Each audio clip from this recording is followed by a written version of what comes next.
Here's Brooks getting the edge. Brooks. Touchdown, Texas Tech. This is 365 Sports, powered by Sikkim365.com. Sanders breaks contain, fires it down the field, and caught by Travis Hunter. 365 Sports is presented by IdealMRI.com. High-quality MRIs for $497 or less. IdealMRI.com. Your health is important, so is your budget. Better 3 for 5 here so far today. Looking in zone, looking for Burden. 365 Sports is also brought to you by Texas Farm Bureau Insurance, protecting Texans since 1952. Hampton wide open running. 30, 25, 20, 10, 5. Touchdown, Carolina. Have you subscribed to our YouTube channel? Search 365 Sports on YouTube. Brought to you by TFNB, your bank for life. Milroy steps up in the pocket. He's going to take off with it, and he's getting the first down and a lot more. This is what he can do. Milroy might have scored. 365 Sports is turbocharged by Unite Private Networks. Find out more at uniteprivatenetworks.com. This is going to be returnable for Cal.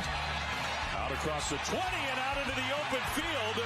And all the way down the sideline. That's Ott, Jaden Ott, who's been returning kicks lately. Touchdown, Cal. Now here's Paul Catalina and Craig Smoak. Welcome in. Happy Friday. Happy Memorial Day weekend. Paul Catalina and Craig Smoak here with you. And Craig, last night, about an hour after we shut her down, got home, and the House settlement has happened. It closes out 3 lawsuits. One of the attorneys, on the House side, believes wholeheartedly that this prevents future lawsuits. I don't think that he's completely right, but he's sued the NCAA 12 times. But this is a big moment in that this opens the door for the NCAA to bring NIL in-house and pay players directly. And this has been a very long battle for the players versus the NCAA, really probably about 35 years, but when it started to gain like some serious publicity. And it's monumental and it's huge, and it's something we've been talking about a lot. So this door is closed on House versus NCAA as far as this particular lawsuit and the other 2 that were rolled into it, but many other doors are still open.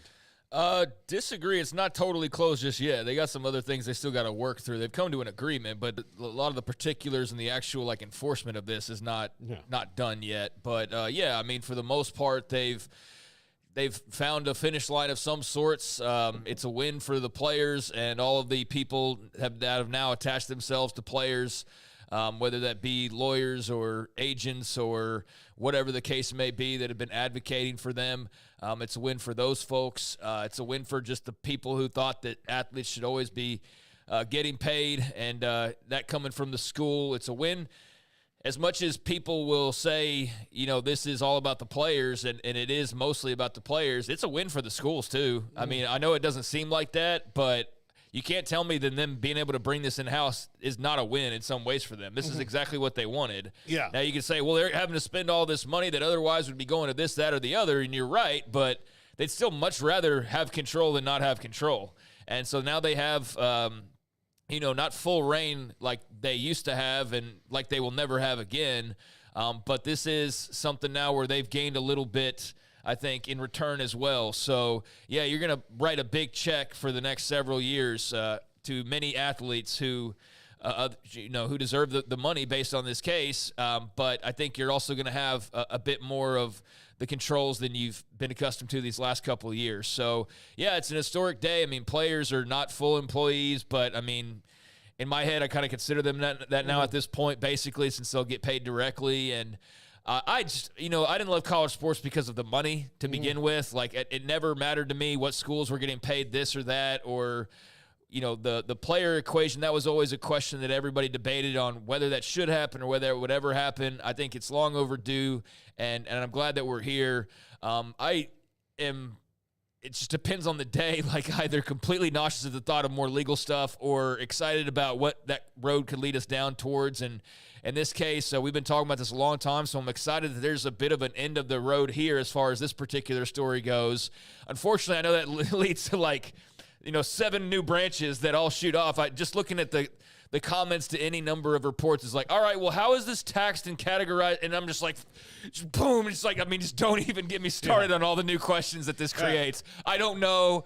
We'll get there. Can we just enjoy this? Because it's been a long time coming, but yeah, it's a new world now. You brought me one of my least favorite things that we hear from people about NIL. They'll be like, yeah, but they'll have to pay taxes. Of course they'll have to pay taxes. Yeah. Like, everybody pays taxes. Like, that's like, okay, but when I don't have to pay taxes? When I have $0. Right. No, it's not just a matter of them paying taxes. It's the getting down into the particulars of what kind of form will they file. Is this a 1099 or a 1040? I love the hardcore fans, but I'm just like, gee, where is there a bottom to your interest? I mean, anywhere. My gosh, this huge announcement, it's like already this new concern. I don't know. I think we need to enjoy this day. For those who have been waiting for this. And then also, it creates a whole new set of issues. I'm not blind to that. I just think that we've got time over the course of this summer and the coming weeks and months to figure out some of the things. But I know people are just fascinated by, information. And so I've seen a lot scrambling to find out, all right, what's the next thing now? And I don't know, but it's a big story, obviously. And so it's creating a lot of conversation, and that's great. Yeah. Tell me you need sunlight without needing sunlight is what tax form do you have to fill out? All right. That's something, unless you're for that type of person, like, they'll be the ones that are hoping for in the new video game, not so much like that you've got cool spin moves or anything. It's like, how do I configure the NIL payments? There's people that are interested in that kind of stuff. I'm not that person. That's what I'm saying is like, so I see that. And so there's a lot of, for those folks, and I'm sure plenty of them listen to the show, like, that's cool. But I just think that, like, everybody is so quick to always move to the next thing. So hopefully we all realize what a big thing this is and can kind of just sit in that, because like I said, there's going to be months coming. Like, this is not all finalized to start off with what I was saying earlier. There are still unanswered questions and things as far as this particular agreement that it's not like tomorrow they just start getting paid. It's like there's a lot of things to figure out. So a big step forward, but a lot more to go. And I know there's plenty of people that aren't excited about this whole idea. There's plenty of people that feel like this is one step further into just pro sports and less of the college athletics they knew. And so it's bittersweet for some folks as well, but it's great for the athletes. And I do think it's better for the schools than it's being portrayed. Yeah, if we're doing Star Wars right now, we're on the Phantom Menace. Right. Like, we're at the beginning of the story. We're not over yet. Yeah, we've got 8 other movies and a billion series to go. 9 other movies. I'm sorry, I forgot about Rogue One.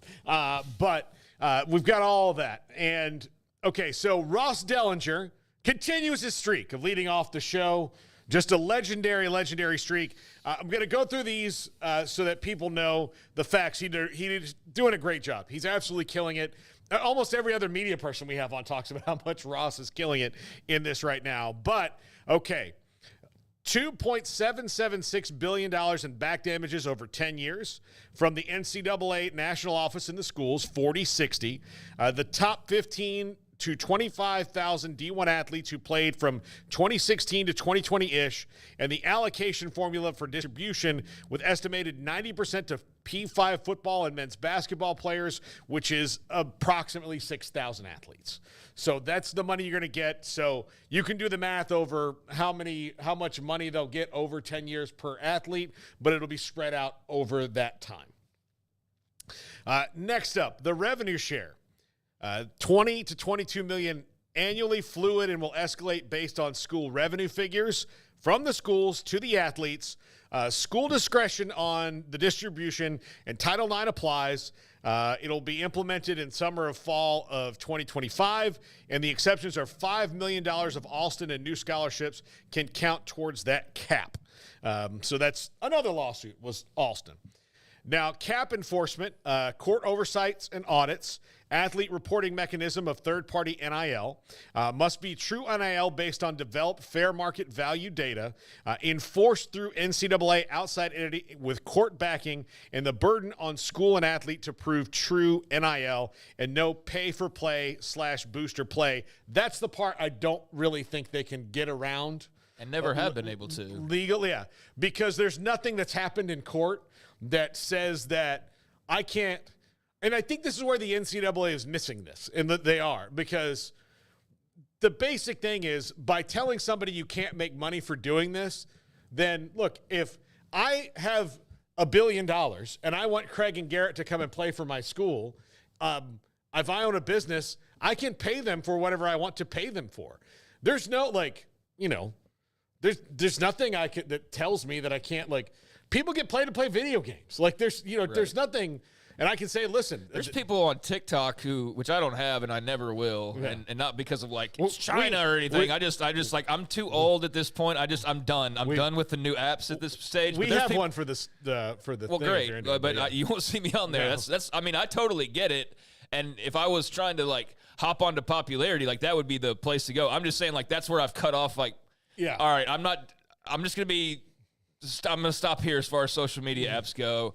But there's people on TikTok that make, I don't know, thousands of dollars a day just making weird noises. So, I mean, how are you going to tell somebody what they're, worth or what they can make on anything? That's going to be the thing. Now, this should allow maybe for some shadiness to be regulated a little bit more, but I don't think pay for play is going away.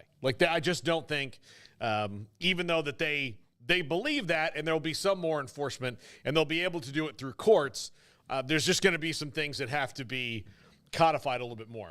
This is one of the most interesting things of all this, because this affects every sport.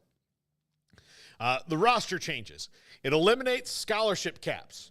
So you can give as many scholarships as you want for something, so you don't have to worry about that. But it implements new roster limits, which is not finalized yet. But that means that you'll be able to have ability to provide scholarships for an entire roster in sports that have for years been held. And here's the thing it's weird to me about Title IX. So Title IX guaranteed that you had to, have the same amount of scholarships for female athletes as you did for men, but then it also allowed schools to put caps on scholarship and screw them both. Mm-hmm. Baseball players and softball players were each getting the raw end of the deal there because they both couldn't get full scholarships because they had to balance it out. And the reason that they decided they were going to balance it out is because they set these arbitrary limits on how many scholarships you could set. But, then you're hurting sports anyway. I think, and that for years, I think that that has hurt professional baseball and college baseball, because professional baseball gets guys that decide not to go to college because it's too expensive, and then maybe guys who would have been good pros if they played for a couple years in college don't get there. Guys don't go to college because, the scholarships aren't there. And if you played football, basketball, and baseball as a kid, when you get to scholarship time, if you were, equally good in two of those sports where you could get a scholarship in either one, say football and baseball, well, you're probably going to take football because they're going to pay for everything, especially if you're in that area of financial need, and then maybe hope that you're allowed to play baseball. So also a potential football roster reduction to as few as 85 roster spots that is ongoing, which means that they can have as many scholarships as they want, but they don't have 85 roster spots, so you wouldn't have 25 or 30 walk-ons. So in theory, Georgia could have 100 scholarship football players. Yeah, but they can only have 85 on the roster. Right, but you could just tuck away 15 dudes on scholarship if you wanted to. I guess, yeah. Yeah. But it just wouldn't be. There'd be non-roster players. Right. I'm just trying to figure out how people are going to cheat the system here and find the advantage. I also don't think that's going to benefit you that much to have guys just waiting. That's going to be the old school of keep away. Right. You remember? Okay, and the only example I can think of this, and it was true then. But do you remember in Rudy, where there was the one guy on the team who was kind of mad to be there, and he was like, I had scholarships to 3 Big Ten schools, but my dad made me come here. Well, back then that was pre-85 scholarship limit. So while he was good, all Notre Dame was doing was keeping him away from Wisconsin or whatever. Yeah, I mean, and they're, you're not going to have a guy who's just probably content to sit away and be the 91st scholarship player that's not even on an active roster. I'm just trying to figure out, like, that's going to get exploited somehow or another. I mean, anything and everything will. I'm just wondering with that unlimited cap on football, like how that could possibly work to somebody's advantage or disadvantage. But yeah, I mean, if you cap it at 85 as far as the roster goes, and that does eliminate some of the funny business that could go on. So yeah, just was curious about that. Yeah, and also Title IX applies to that one. And finally, governance/other, potential new D1 subdivision for increased power conference rulemaking, flexibility for leagues to set some of their own rules, revenue share model could be extended beyond 10 years, and plaintiffs agreed to lobby on behalf of NCAA's efforts seeking congressional protections.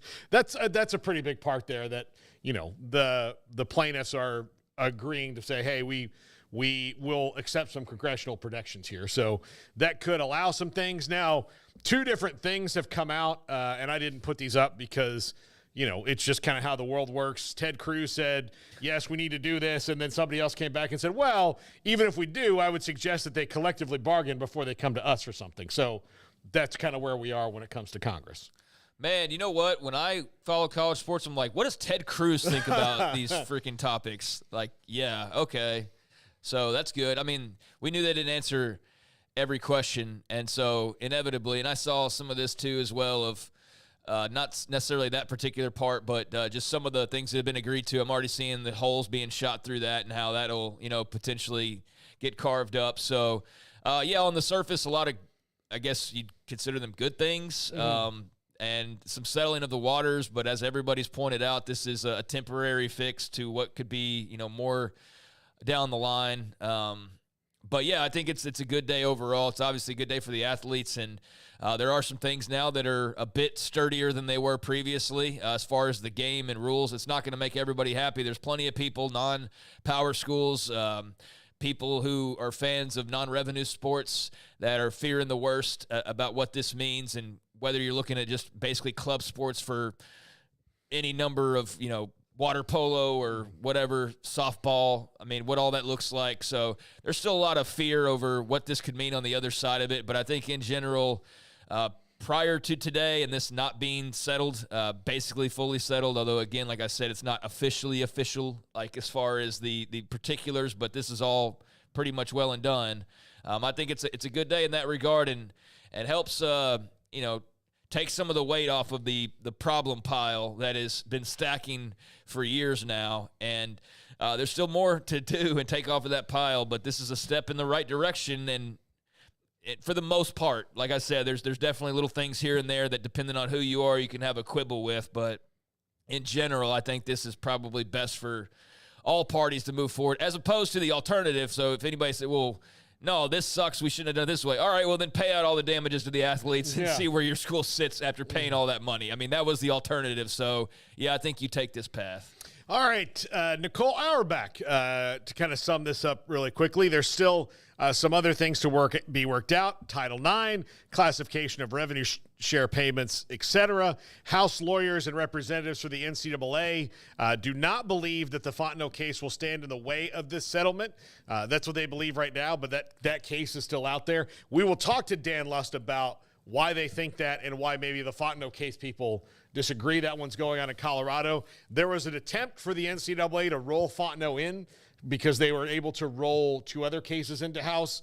That was denied. So that is something that they'll have to deal with. The NCAA negotiated for significant protections that allow it to enforce its existing rules. And there's still details to come on that. And NCAA reps don't believe that the total number of scholarships nationally will decrease and shift to roster limits, no scholarship caps. I think that would probably be a disaster for most athletic departments. They're like, well, we're going to give, you know, a few more scholarships. We're going to eliminate sports or, you know, whatever overall. Like we'll just roll them all into the sports that we care about, as opposed to, well, sorry, swimming and diving, bummer, lacrosse. You should have done better, field hockey. You know, I don't think that's going to happen right off the bat here. And then there will have to be NCAA and legislative policy changes to accompany some of what's been agreed upon in the settlement, such as roster limits for each sport. And settlement does not deal with the issue of employment, which will continue to be out there. Yay! So Like I said, yeah, it's a win in some ways. It also just there's tons of questions still, so that's great for the legal folks, and we'll talk to Dan Lust about some of that. But yeah, it obviously was never going to answer every question, and that's something we harped on over the last few days was that this is not the end all be all, but it is. We're celebrating if you're an athlete, if you're the family of an athlete. I know it's going to vary who gets paid what depending on the sport and just how that's all divvied up, but. Certainly a win for them, and sounds like there's probably more wins coming their way in some form or fashion. But yeah, this doesn't prevent new litigation. I just think at some point is the juice worth the squeeze? As far as Alex Fontenot's case in particular, like is there going to be a bunch of athletes that go like, hey, here's this guaranteed thing we can take, or here's this litigation we can go join and see where that takes us? I don't know. I would hope that just for the sake of my own sanity, but also just the world without litigation that we'd all like to live in when it comes to college sports, I would hope that that's, tidied up and taken care of in some form or fashion, and that everybody kind of just gets on board and can figure out all the other big things that need to be figured out. But yeah, there are still some cases clogging up this from moving on flush. So we'll see how those go. Okay, and this is from Mitt Winter, who was on the show 2 days ago, and Pete Nakos, who's on the show today. But Pete Nakos reporting that, of course, Colorado Fontenot versus NCAA was not rolled into House Carter Hubbard, and it can proceed on its own, and could affect a little bit of the House settlement as it begins to work out, because presidents have been approving the House settlement based on the belief that Fontenot would be consolidated in its claims released. That's not the case, so this lawsuit still sits out there, as well there will continue to be lawsuits, because there are going to be people on the outliers of this, or there'll be details that come up that somebody decides, well, this is not fair inside this agreement, and we didn't really agree to this, so let's revisit that. So even though that, like, again, a lawsuit door is starting to be closed, and still this is what you're talking about, Craig, where there's still part of the door a little bit open and right. Details have to be figured out. And Fontenot is, to me, that's probably the biggest detail, because all those other things that you have to work out, you kind of know that you're gonna you're going to do that, but with Fontenot is the biggest question mark out there, since it's not going to be rolled into this case. So I tried to get a couple of athletic directors on the show today, and both schools responded with almost the same thing. There were guys we had on before, and it said right now they really like to refer to the joint statement that the conferences put out on it, which is this here. The 5 autonomy conferences and the NCAA agreeing to settlement terms is an important step in the continuing reform of college sports that will provide benefits to student athletes and provide clarity in college athletics across all divisions for years to come. The settlement is also a roadmap for college leaders in Congress to ensure this uniquely American institution can continue to provide unmatched opportunity for millions of students. All of Division I made today's progress possible, and we will have work to do to implement the terms of the agreement as the legal process continues. We look forward to working with our various student-athlete leadership groups to write the next chapter of college sports, and that is signed by Charlie Baker and the commissioners across the Power 5 conferences, who were all named in this suit. One, I know that they probably don't want to do 100 interviews about this. Two, we're going to ask detailed questions, but I just went through all the things that they don't know yet, so they can't really answer them. Yeah. And then they don't want to be wildly speculative and then be like, well, I thought you said that this would happen. So that's why. And I wouldn't want to totally speak today. There's too many questions still. Yeah, there's too many questions. I thought we'd ask just to see if we get opinions on it. But again, there's too many questions to be answered. No, it makes sense to ask, but it also makes sense from their standpoint to say, no, I don't want to talk right now. I was totally expecting it. Oh, yeah. Like, I was either expecting, here is my two things. It's either going to be like a fiery yes, like, I've got things to say and I don't give a damn what everybody else saw, which was going to be rare. Like, that was going to be the yes. And then no, because, I mean, every answer is going to be like, well, don't know yet. Don't know yet. Don't know yet. Well, that'll be interesting to see. Well, there's a working group, all those different things to make it boring. Here is the statement from retiring head of Notre Dame, the Reverend John Jenkins. The settlement, though undesirable in many respects and promising only temporary stability, is necessary to avoid what would be the bankruptcy of college athletics. To save the great American institution of college sports, Congress must pass legislation that will preempt the current patchwork of state laws, establish that our athletes are not employees but students seeking college degrees, and provide protection from further antitrust lawsuits that will allow college to make and enforce rules that will protect our student athletes and ensure competitive equity among our teams. All that's fine, except competitive equity has never been a part of this. There are two conferences right now that don't even know what those words mean. It's the least competitive equity we've probably ever had in the sports history. Would that be fair to say? Yeah.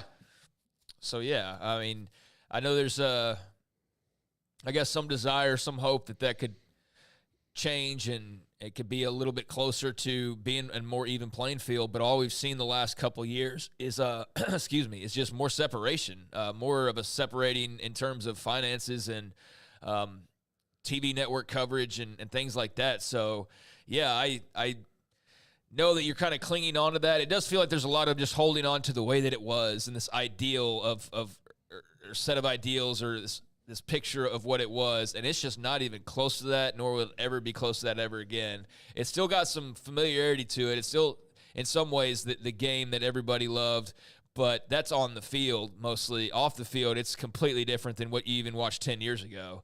And the competitive balance, I mean, you know, you can't prevent Texas or Oklahoma from going to the SEC or USC or UCLA from going to the Pac-12 and Oregon and Washington, and everybody that's made their moves, SMU going to the ACC. But all that separation has created, more gulfs. I mean, Texas and Oklahoma were already, king dogs of the Big 12, and now they're set to make even double. Now, should they earn more? Yeah. I don't want to get into that whole argument because it all makes sense from their perspective. And if you're being honest with yourself, it makes sense even if you're a fan of Kansas or of Texas Tech or whatever. You do the exact same thing. If they called you right now, you would be the first lining up to say, I'll pay what I have to for season tickets to get us in the SEC. So nobody can slight them or fault them for that, but it has created a situation where, there's been this movement that now has a bit more of a gap from 2 to just 3 than there was before, and from 4 till 5, especially not knowing if 5's even going to be 5 here in a couple of years. So I understand trying to hold on to competitive equity as much as you can, but man, that is something that is nowhere close to what it was even about 3 or 4 years ago. Yes, and to wrap up this segment, anything else we want to talk about House versus NCAA before we have 3 guests on it today? No, absolutely not. We'll break it down legally, we'll break down NIL, and then we'll break down kind of an overall with Justin Williams. And then for the rest of the time, we're going to go through some fun stuff and graphics and talk real college football. But I figured a good 30-minute run at the beginning of the show to go through it and give the details was good. Yeah, it's a big deal. I mean, don't get me wrong. It's just that there's a caveat to the whole thing. It's hey, this is really good.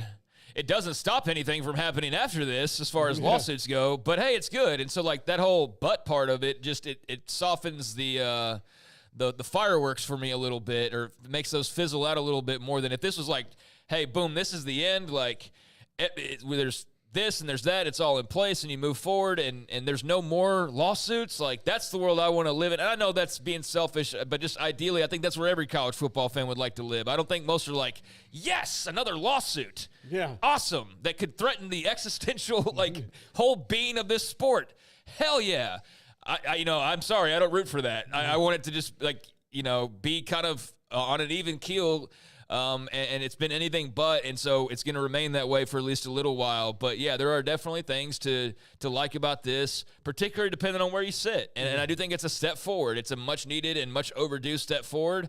There's plenty of questions. There's plenty of things to not like that I've seen a lot of complaints about, and a lot of fear about what this means in the end for certain sports and whatnot. But, yeah, it's hard to answer all the questions right now. It's just you got to do one thing at a time, and that's what I meant at the very beginning of yeah, we should probably just enjoy this one little moment because, as soon as Tuesday hits after Memorial Day, it's going to be back to Alex Fontenot and all that and whatever else has to get figured out. But, yeah, it's a big day. It's an historic day, that's for sure. One more note, and this is just because we know the guy, know him really well, did all his high school games. He's an absolutely wonderful kid.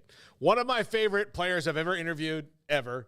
He's got a great family, and he's going to rejoin that family as former Washington, Nebraska tailback Will Nixon transferring to Syracuse, 201 yards last year, 6.1 yards a carry at UW, but now he is off to play at Syracuse, and that is, probably due in large part. He's never played for his dad before, ever, in all this time. His dad's been a college and pro football coach throughout his life, so he's never played for it. Didn't play for him in Pop Warner or high school or even college at the two stops he went to. But now off to play for his dad, who's the offensive coordinator and running backs coach at Syracuse under Fran Brown. So good for Will and good for Syracuse, and I hope he has a really fun and productive last year. Yeah, good for Will. He's a good dude, and enjoyed watching him play in high school and seeing a little bit of him here and there. It is a couple of stops in college so far with the Huskers and the Huskies. And I remember I hated it for him, but he had like a big, was it a drop or last year in the, was that the Texas game or the national championship game? I forget, but there was a moment I was like, oh, there's Will Nixon. I was like, oh, dang, for him. But it was cool to see him on that stage. And cool for him to be a part of that Washington run. That had to be an awesome experience. And, yeah, he got a little bit of playing time here and there, but he's starting to get to the end of his eligibility. So I'm sure he's looking at the writing on the wall. Got another new coach now in Seattle, and so looking at playing time. I'd imagine this was just making the most sense, not only because of the time you have left and what you think you can do as far as an impact, but having the familiarity of your dad or your dad's buddies. Fran Brown right there at the top, who really, really well from all the years he's been around you. I'm sure that was a really enticing spot to go to for him. And Syracuse is a program. I'm not somebody who's ever been super excited about Syracuse football necessarily in the preseason before, or at least it's been a really long time. But I do think with Fran Brown in charge, they're about as interesting as they've ever been to me as far as what he could do as a head coach for the first time. So I'm interested to watch them and see what they can do. And if they do well, that means Will Nixon's doing well, and that'll make me happy along with a lot of guys on that staff. When we come back, Garrett, let's do that distribution thing I sent you from On3, right, so we can save the other ones for when I had them slotted for later in the show after our guests. So when we come back, an interesting note on the distribution for the video game that broke down from On3.com, and then Grayson Grudenhafer will join us. There might be a quarterback commit coming. We don't know. It hasn't.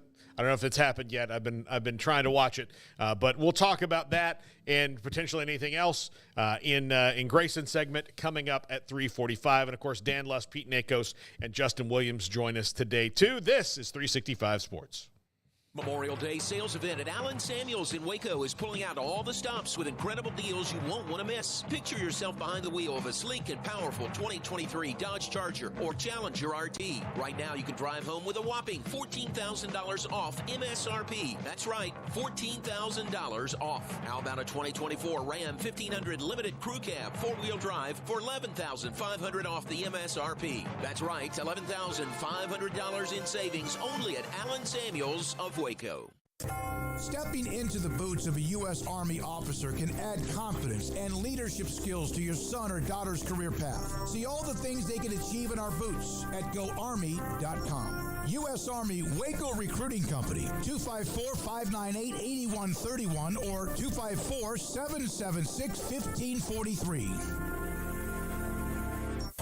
At Ideal MRI, we feel blessed to be part of the Waco community. We're a small family business here in Central Texas. At times like this, the cost of healthcare has never been more important. And unfortunately, significant illnesses and injuries still occur. And that's why Ideal MRI is open and here to serve you through this difficult time. So if you need an MRI, ask your doctor about Ideal MRI. You can schedule online in minutes at idealmri.com or call 833-IDEAL-MRI.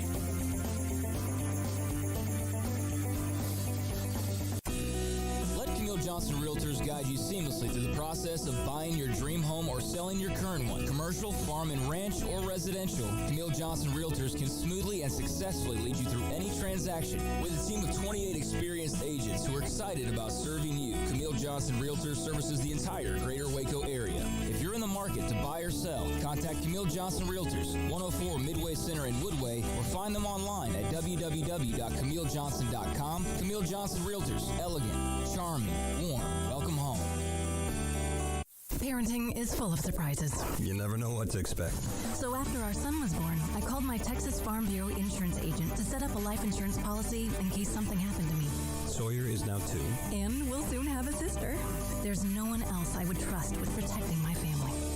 Stop by and see our agents at one of our 3 McLennan County locations. Coverage and discounts are subject to qualifications and policy terms and may vary by situation. Baylor alumni are more than 160,000 strong. When we all join hands to support our university, we don't just move the needle, we move mountains. Working together, we create life-changing opportunities for students on the field, in the classroom, in the laboratory, and in life for generations to come. So get connected, get involved. Learn how at baylor.edu/alumni. Let the journey to financial brilliance begin with Genco's limited time offers. Max your earnings with a Kasasa cash account and get paid monthly with a 4.25 APY. That's $425 annually. Then invest in a 13-month share certificate and earn 4.9 APY. That's $529. Earn cash and outshine the rest. At Genco, we offer you the sun and the moon. Kasasa based on average daily balance of $10,000. Certificate based on $10,000 investment. See GencoFCU.org for details. NCUA. This is 365 Sports. The 3 o'clock hour is sponsored by Waco Custom Marketplace. Meats, sweets, Texas treats, and a cut above the rest. 425 Lake Air Drive, Waco. Welcome back. 365 Sports, Paul and Craig. Talked to Smokey for the first time in a couple days this morning. He's very upbeat. I'm very excited. You can tell he's very bored, though. Yeah, I mean,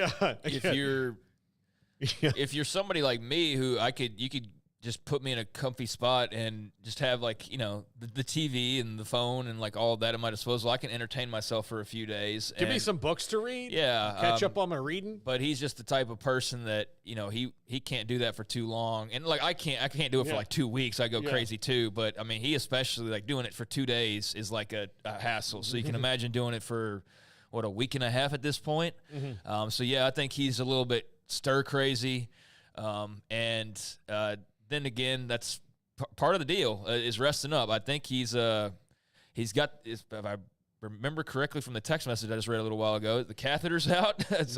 Breaking news. We have the breaking news stinger of that. We probably need one. I do think we probably need one. So when we're doing the new stuff, that we can maybe throw that in the idea pile, because there's enough that breaks during this show that might come in handy. But yeah, like he's moved on from that, which is an important step. So that's all a good sign. And so, yeah, I think he's got this 3-day weekend coming up with Memorial Day, and then we'll see where he is. But he's inching closer to being back, that's for sure. And it's been, I'm sure, good for him to have the rest, but he'll be back sooner than later now at this point. Well, he's met the first condition to re-enter this building, which is no pee bag. Right. Like, that was a big deal. He was not allowed to come in here with that.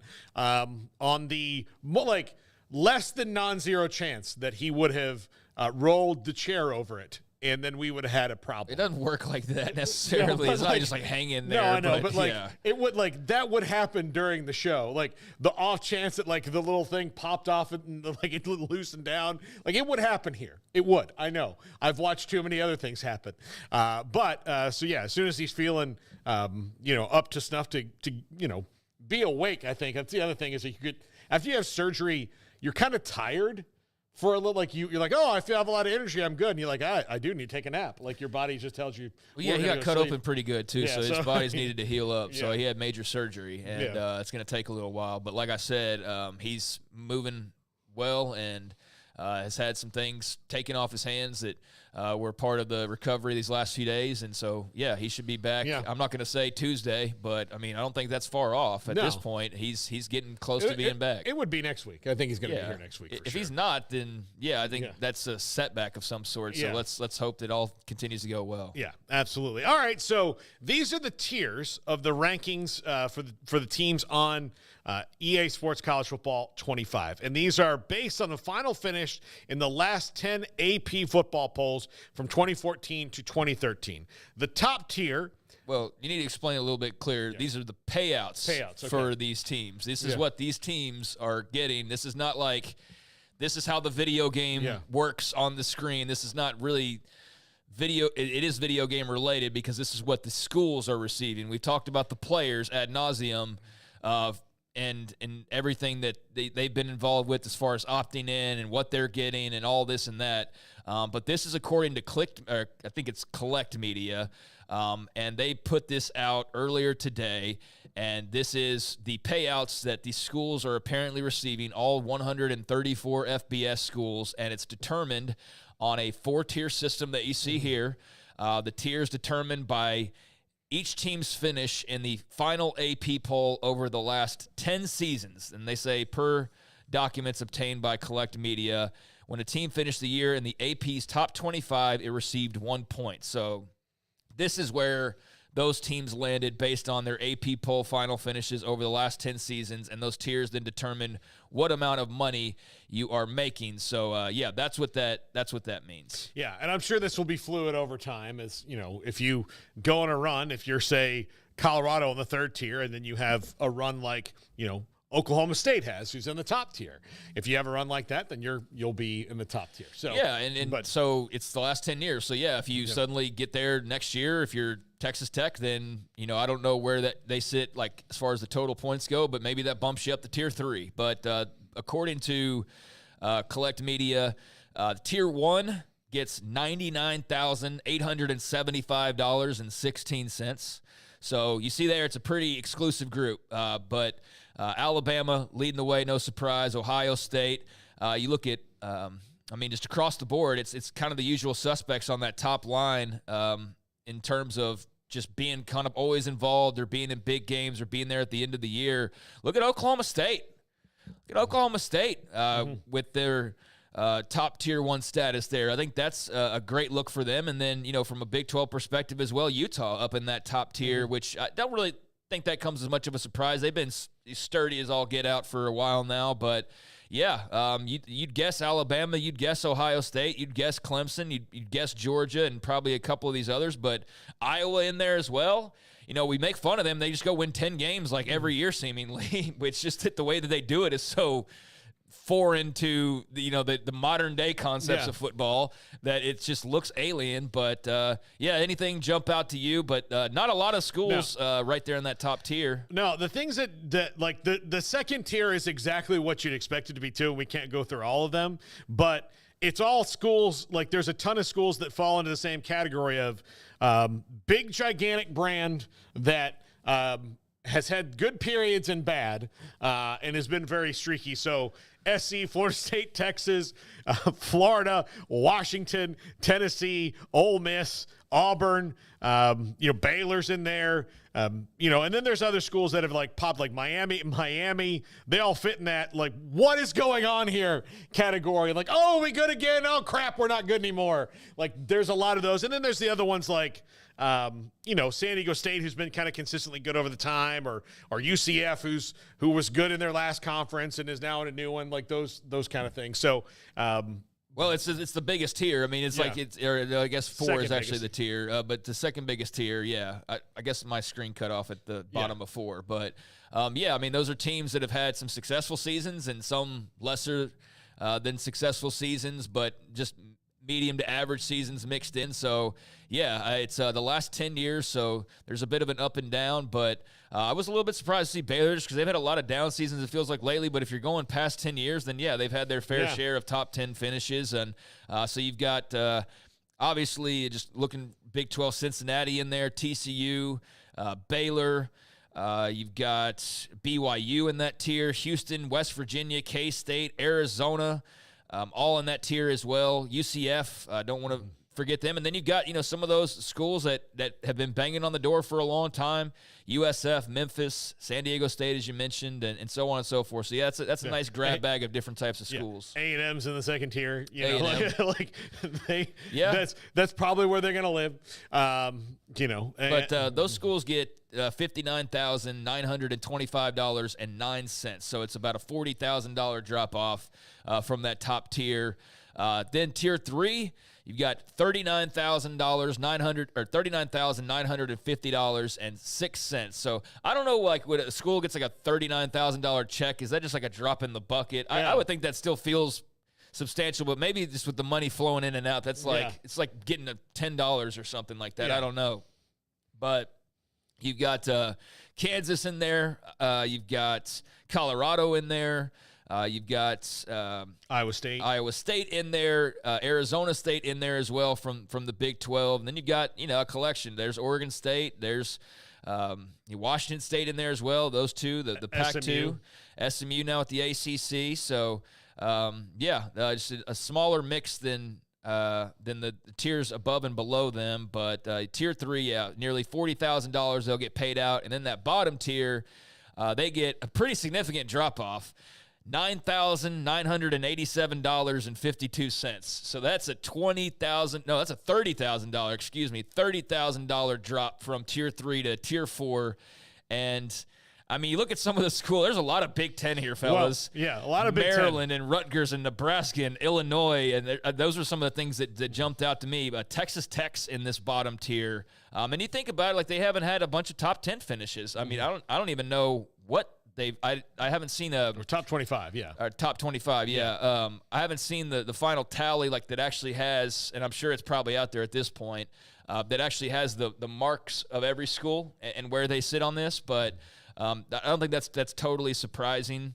And then just looking around, I mean, that's a lot of teams who have been just mediocre to bad to maybe flirted with good for a moment here and there. But for the most part, I don't think there's anything that jumps out to you. I mean, Vanderbilt, Boston College. I think the two that it stings the most for to be down here would be Nebraska and Tech. Yeah, absolutely. Given how much they care about football at those two institutions. I'm not knocking Purdue and Rice and Cal, but like the care factor at Nebraska and at Tech, that would sting me a little bit to be in this tier 4. Oh yeah, it would absolutely just reinforce what you've been living the last 10 years and just show you, hey, just in case you need a reminder of how lackluster Nebraska football's been for a decade, you're in the bottom tier of payouts for the NCAA video game.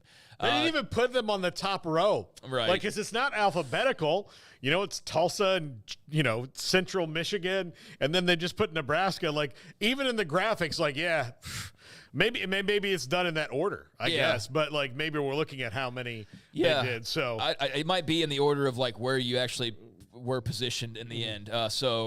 That would make Kennesaw State the worst team, I guess, if that was the way that it was done. But this is 2014 to 2023. So that would make sense if it's done that way. That would mean Illinois, dang. But I didn't see any further. I didn't see any further clarification on if that's how they did the ordering of it. That's what jumped out at me is why it would be, because Tech would make sense to be like flirting with that third tier.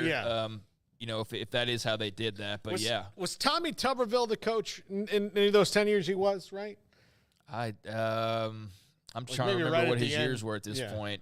I mean, they've had Cliff, they've had Wells, they've had now Joey for the last 2 years. So, I mean, maybe at the very beginning of that. Yeah. Do we have any tools that could help us look that up? No, I'll look that up. I don't know off the top of my head, though. I don't remember what years he was there. Look it up during the break, because we got to call Grayson here. So Grayson Grunhafer, he'll come up next. This is 365 Sports. With so many companies and policies out there, it gets so confusing shopping for insurance, and I never know if I'm getting the policy that's right for me. Luckily, I met the team at the Niche Group Insurance Agency. With the Niche Group, you can go to one company and get access to coverage options from many insurance carriers, and you get to speak to a real person about your specific coverage needs. With the Niche Group, I know I'm getting the right coverage at the right price. If you need insurance, talk to the experts at the Niche Group at 1-800-258-8302. Don's Humidor, your home with a 48-foot walk-in humidor with the elite cigar brands from around the world, including the #1 cigar of the year, Aging Room Cuatro Nicaragua. Plus, they have the great brands like Macanudo and Artur Fuente, Rocky Patel, Aston, and so much more. CBD, great for sore muscles, aches and pains, sleep, Vita Dreams, and anxiety, mild depression, general health and wellness. Their staff very knowledgeable on the subject. If anyone is curious about CBD, ask Carol and Ashley. Don's Humidor in the Townwest Shopping Center off Valley Mills in Waco. Baylor Scott & White Southwest Sports Medicine and Orthopedics, the team physicians for Baylor Athletics, diagnosing and treating all sports-related injuries, including concussions. These specialists also provide orthopedic services for athletes and non-athletes alike, whether it's knee or shoulder pain, a wrist injury, orthopedic spine care, and even an arthritis and total joint clinic. Trust the doctors Baylor Athletics trust. Baylor Scott & White Southwest Sports Medicine and Orthopedics wants to get you back in the game. Waco Custom Marketplace is your hometown grocery store with a full-service butcher shop and bakery. Hi, this is David Smoak. The butcher shop can take your customized orders for seafood, pork, and poultry and custom cut your favorite steaks from bacon wrap fillets, sirloin steaks, bone-in ribeyes, boneless ribeyes, and even prime rib. Cut specifically the way you want, the thickness that you want. They're all delicious. They have Norwegian salmon, mahi-mahi, catfish fillets, sliced ham or turkey, variety of cheese, and several options of sausage links, and even regular jalapeno or cheese snack sticks, fresh chicken breast or whole chickens, sliced bacon, pork chops, and ground beef, marinated beef or chicken fajitas, and always large briskets and tri-tip available, plus fresh vegetables. So the great product, customer service, and tradition continues at Waco Custom Marketplace, a full-service butcher shop and bakery, open Monday through Saturday. The Bauer family, Waco Custom Marketplace, 425 Lake Air Drive in Waco, or WacoCustomMarketplace.com. Carry On Solutions is a full-service IT management service provider and provides professional services for businesses servicing clients in the U.S. and globally. They are authorized partners with Microsoft, Quest, Veeam, NetApp, HP Enterprise, and Cisco Duo. Whether you are outsourcing IT services, merging companies, or wanting to tackle cybersecurity challenges, contact Carry On Solutions. We are IT. Call or email Dave at 832-437-0138 or sales at Carry On Solutions. That's CARRION Solutions.com.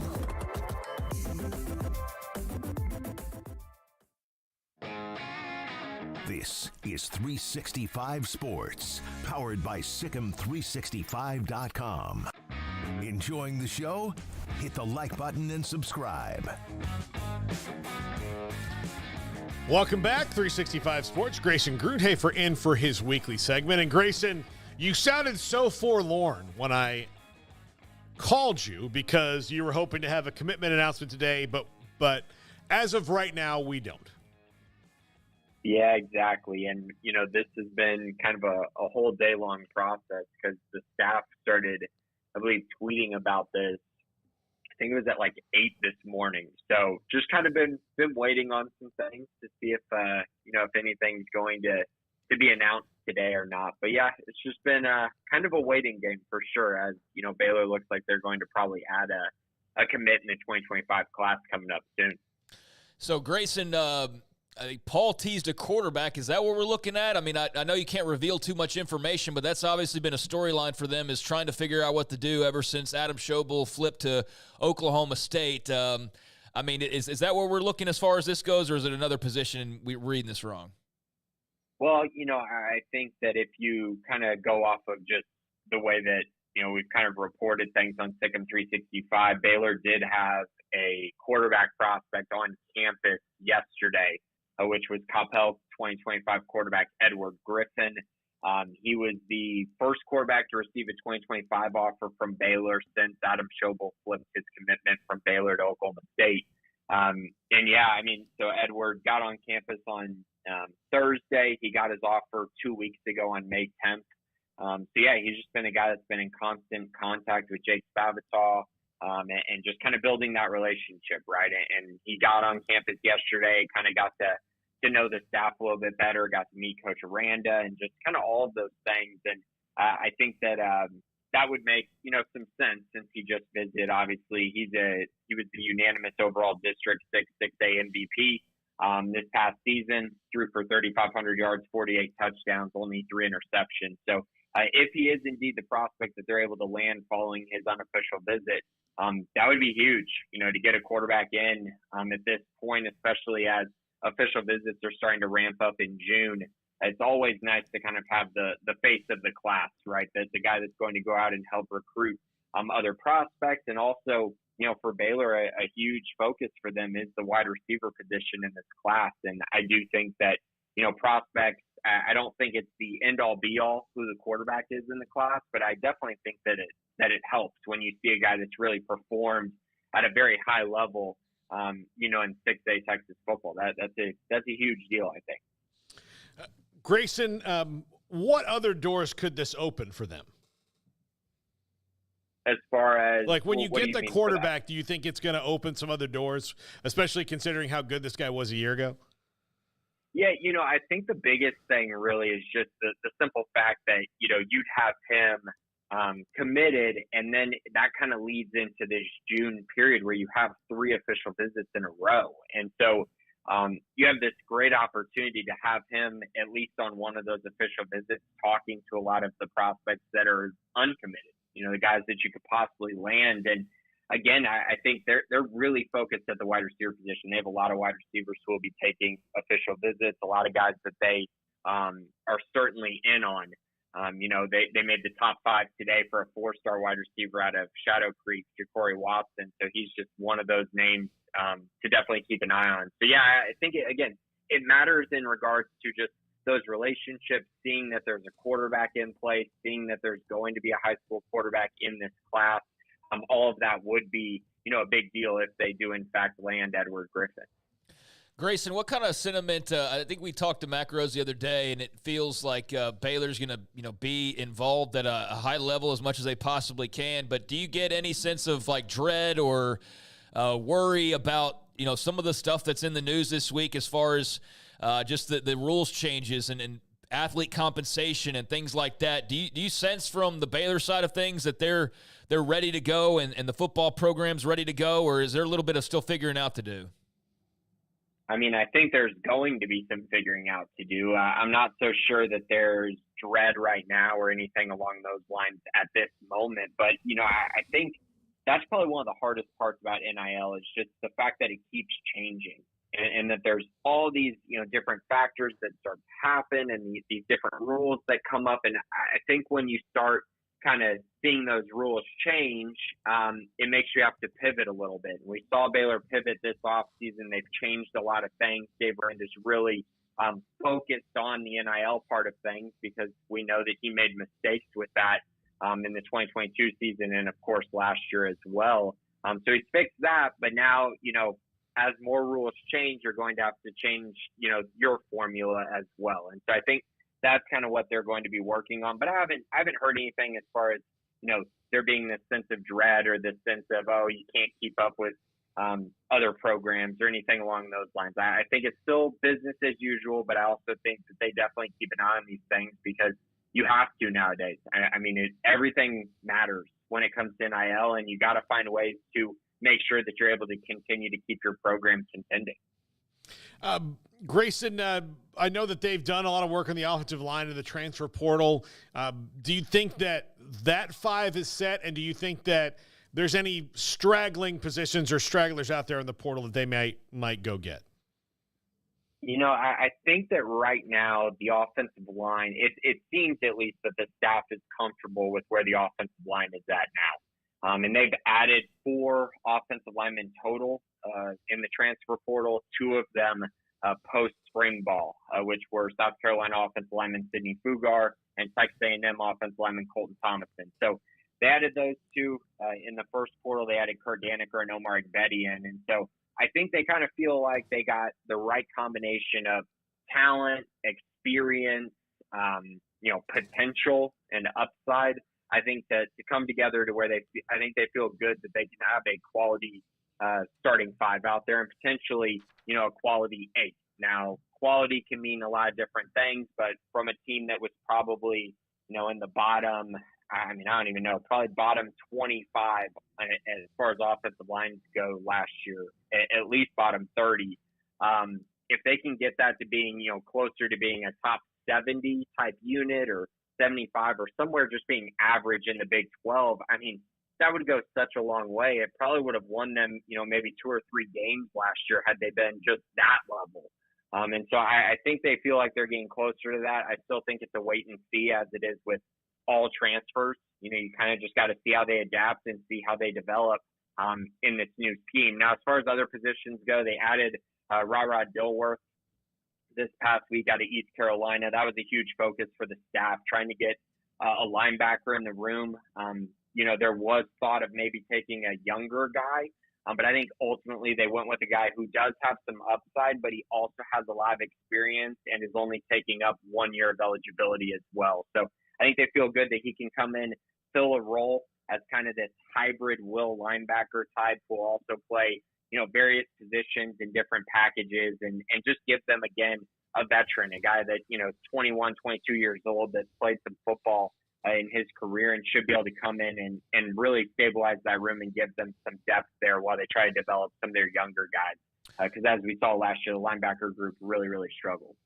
What position outside of offensive line, or maybe what 1 or 2 position groups outside of offensive line do you have the biggest questions about? Because I feel like when we look at the it's always O-line. Where else would you look? That's obviously number 1, but what would be maybe 2 or even 3? I think that the offensive line, of course, is going to be the biggest question mark. And I think a lot of people are probably going to have defensive line as a big question mark after the year they had last year. But I really think Baylor's done a nice job solidifying that position. I feel good about the talent that they have there. So I don't think I would put that one there. I'm actually going to go with 2 positions that I think there's question marks, and there's also returning guys that have to step up, and that's linebacker and safety. Both of those spots are, I just think, kind of a little bit still up in the air. And with safety, I'm including Starr in that as well. But, I think at linebacker, we've all been kind of waiting for Matt Jones to take that step forward. And, simply it hasn't happened consistently enough. And last year, was tough because he was always playing next to someone who was really struggling, especially once they lost Mike Smith. So he had to really take on a huge workload. I think this year he should be put in a better position to succeed, but he's going to have to take a step forward. And then next to him at will is Keaton Thomas, who was a JUCO prospect. So while I think he's going to be a really good player, I think he's great athletically. He gives them something very different. I think there's still a question mark there. He hasn't proven it at this level. So I still think that position has some question marks. And then, of course, safety. You returned Devin Bobby and Devin Lemire, but I don't think either of them had great seasons last year. So I think they definitely need to take a step to another level. But then Starr was just so bad last year. It really struggled. Eventually, the Baylor staff had to move Carl Williams to that position, and he helped it. But I still think there's room for that position to take a bigger step forward with Carl Williams and, of course, Kendrick Simpkins, who transferred in from Western Kentucky. They're also going to get Josh Lair on campus, the 4-star prospect out of Fort Bend Marshall. He'll arrive in June. You got guys there, but the question is how good are they and, what level is that position going to play at? Because as we've seen the last 2 years, that position has not been very good since Jalen Petrie left. And it's really left, I think, a glaring weakness and hole in the Baylor defense. Grayson Gernhafer, SicEm365.com, always on Fridays at 3:45. Grayson, have a great 3-day weekend, buddy. Thanks a lot, guys. Appreciate y'all. All right. When we come back, Dan Lust, sports law attorney, will break down some of the legal particulars in the House versus NCAA settlement. We've made the legal rounds this week, and, of course, the cleanup hitter, Dan Lust, a guy who's been our friend for a long time, since we were back in the upstairs of my house. This is 365 Sports. Cars priced right, day and night. Average your car in Texas. Trucks built for you, red, white, and blue. Average your car in Texas. Cars that zoom with lots of room. Average your car in Texas. Count on us, a dealer to trust. Average your car in Waco, Texas. Established in 2007 and independently owned, Alliance Bank Central Texas is committed to helping families and businesses meet their financial goals. From their tellers to their board of directors, they know the importance of superior service and competitive products. Customers have confidence knowing that their financial needs are in good hands. It's your bank, Alliance Bank Central Texas, with 2 Waco locations, 4721 Bosque Boulevard and 191 Archway Drive on Highway 84, and at AllianceBankTexas.com. Member FDIC and Equal Housing Lender. Developed by Startup Waco, a nonprofit organization, GXG is a program designed to support the entrepreneurial development of Baylor University student athletes through NIL activations. The program helps student athletes maximize their platforms and offers a comprehensive support system for them to create and grow new businesses that not only benefit themselves, but also uplift the local economy. Fans who wish to support student athletes can donate to GXG via the GXG NIL Fund, BaylorBears.com/GXG. Contributions to support NIL activations through GXG can be made at BaylorBears.com/GXG. For more information, follow at GXG_GreenXGold on social media and visit the official website www.gxg.startupwaco.com. GXG, empowering student athlete entrepreneurship and uplifting the local economy through NIL activations. Riverbend Liquor and Wine now has 2 locations to serve you. The original on Lakeshore Drive in North 19th Street and the brand new spot in downtown Waco at 600 Franklin Avenue. If you're looking for the best in craft beers or local Texas bourbons, then the original is the place to be. And for the latest trends and online phenomenons, head downtown to the Franklin location. Either way, you're going to get the same great variety, customer service, and speedy experience. Check out both locations on their Facebook and Instagram pages, Riverbend Liquor and Wine, Lakeshore Drive at North 19th Street, and now downtown on Franklin Avenue.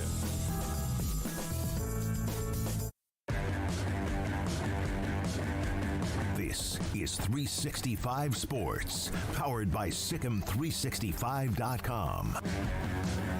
The 4 o'clock hour is sponsored by Boozer's Jewelers, the wedding ring store, specializing in custom jewelry and repair, all in-house. Now here's David Smoak, Paul Catalina, and Craig Smoak. Welcome back, 365 Sports. Smokey, of course, out today. And Dan Lust, sports law attorney, joins us now. And Dan, House versus NCAA has been agreed upon. Now, I know that there are other hurdles for them to go through. The judge has to accept it, and on and on and on. But the NCAA and the power conferences feel very strongly that this will help them a lot. Do you think that they are right about that will help them, and what are they maybe being a little too optimistic about? First of all, pleasure to join you guys. I'll say, I think as you know, Paul, my phone has been ringing off the hook today, Yes. which is generally good news, so a lot of questions. So I guess first and foremost, why I think they think it's a good deal. There has been rumors, again, lawyers, as this might come as a shock to some, do not have to tell the truth. So during the course of settlement negotiations, if somewhere along the line the truth is exaggerated, lawyers are not testifying under oath. And I say that because there have been reports that if they took this to trial, that the House team, the plaintiff side, thought they could get a $20 billion judgment against the NCAA. So in that sense, right, is it a good deal? The NCAA and the schools could tell themselves, hey, we basically took a zero off the judgment. We're settling for 2.8 as opposed to 20 or 25 or 30. And, we do have that in the reserves. We have enough to really pay off the lion's share of settlement. And we get to pay it out over 10 years as opposed to if we lost that trial, like the NCAA did during the Alston case, the judgment in theory would be due as soon as the case was done. So you get 10 years to pay it off. You have some wiggle room. So I think that's what they told themselves, that we have a lot of exposure at trial if we lose, and we have to pay it immediately. And now we get to pay much less, and we get to pay it out over 10 years. So, on a very large scale, that's what they're saying is the best part of this. And, you asked me what I think they're being overly optimistic about. You alluded to it. This settlement is not like a walk in the park, right? When you're settling and you have, 15,000 plaintiffs on one side, you have 100 member schools, you have, $2.8 billion. This thing doesn't get approved overnight. And, certainly in our legal space, we're hearing whispers that it might not be a walk in the park to get all of the plaintiffs to opt in. So if you have loose plaintiffs out there that in theory could bring a different or similar cause of action against the NCAA, there's a lot of things here that could trip up the settlement. So I know everyone's, doing their victory lap, but, as the lawyers, the devil's in the details, and this thing is not yet signed, sealed, and delivered. They feel that their enforcement, one of the things that jumped out at me, Dan, was they felt that their enforcement would be more ironclad with this. And while it might be, one of the things that they think that they can wrangle in is pay for play from boosters. But there has been nothing in any of the courts that has indicated that any judge in any part of the country agrees with that at all. I think basically based on the, capitalistic principle is it doesn't matter what I want to pay you for. If I want to give you money, I can give you money as long as I'm not asking you to do anything that's against the law. Yeah, that's where I think, and you guys are spot on. I'm seeing some reporters, and I don't want to call anyone out by name, but they're saying, this settlement guarantees that there'll be no further litigation, against the NCAA. And I'm like, I just don't know how you would do that. Yes, the parties to this lawsuit are the NCAA, the member schools, and these athletes. They are not the federal government. Until we hear that Congress is somehow signing off on the settlement, there is still antitrust exposure. And if boosters want to pay an athlete, I'm not quite sure legally how this settlement would prevent it. The boosters, right, the collectives are not parties to this case. You can't tell them what they can't do as third parties to the litigation. So I'm not quite sure how they do that. And plus, I think it bears mentioning, right? Enforcement, right? Who is enforcing this? Is it going to be the NCAA? Because I'm well aware of case law that says the NCAA is not allowed to police put caps on earning potential. So is there some third party that's being started, some new regulatory body? I'm not sure, but there's a lot of questions I haven't, and hopefully they're answered as more of these details of the settlement become public. But the one that you just pointed out, that's the big question. I'm not quite sure how this cleans up the space. While also preventing the NCAA from further liability. I'm just not seeing that. Yeah, I've heard a couple of people say, they're quoting their NCAA sources, that they really feel that this will allow them to control that a lot more. And I'm like, it just doesn't, there's not been anything that indicates that, this is, and it's not like those things have been said. The courts have not told the NCAA, go do this, and then we'll rule in your favor. They've been saying everything you've done is wrong, so no, you can't enforce these rules. Yeah, I think, as someone that, sometimes I'm involved in big litigations that get settled, these things get more expensive as you get closer to trial. And I'd say as you start spending that type of money as you prepare for trial, the appetite and willingness to settle tends to decrease. Sometimes you settle in the courthouse, sometimes you don't. But I think if you're the NCAA, and again, I'm reading the news like you guys. Sometimes I hear things. For this particular case, I'm hearing what I hear in the media. As this case is getting closer to settlement, I think the NCAA is of the opinion, and what I would be telling them if they were my client, get all the schools on board, just hope and pray that all the plaintiffs opt in this case that seems to be getting a little bit of publicity now. Fontenot versus NCAA, which is a Colorado class action lawsuit against the NCAA. That case is not yet consolidated with this settlement. So in theory, you have another class action lawsuit that's hanging out there against the NCAA. So if you're the NCAA, great. You settled for $2.8 billion. Hurrah. You guys did it. There's no more exposure. You can't get sued again. Meanwhile, we already know of a case that a judge in Colorado is saying does not have to be consolidated with this. So I mean it to say, I think if you're the NCAA, you have to get everybody tentatively on board. And then you have to hope and pray that all this momentum brings all the other parties to the table. You get the consolidation, you get the plaintiffs to opt in.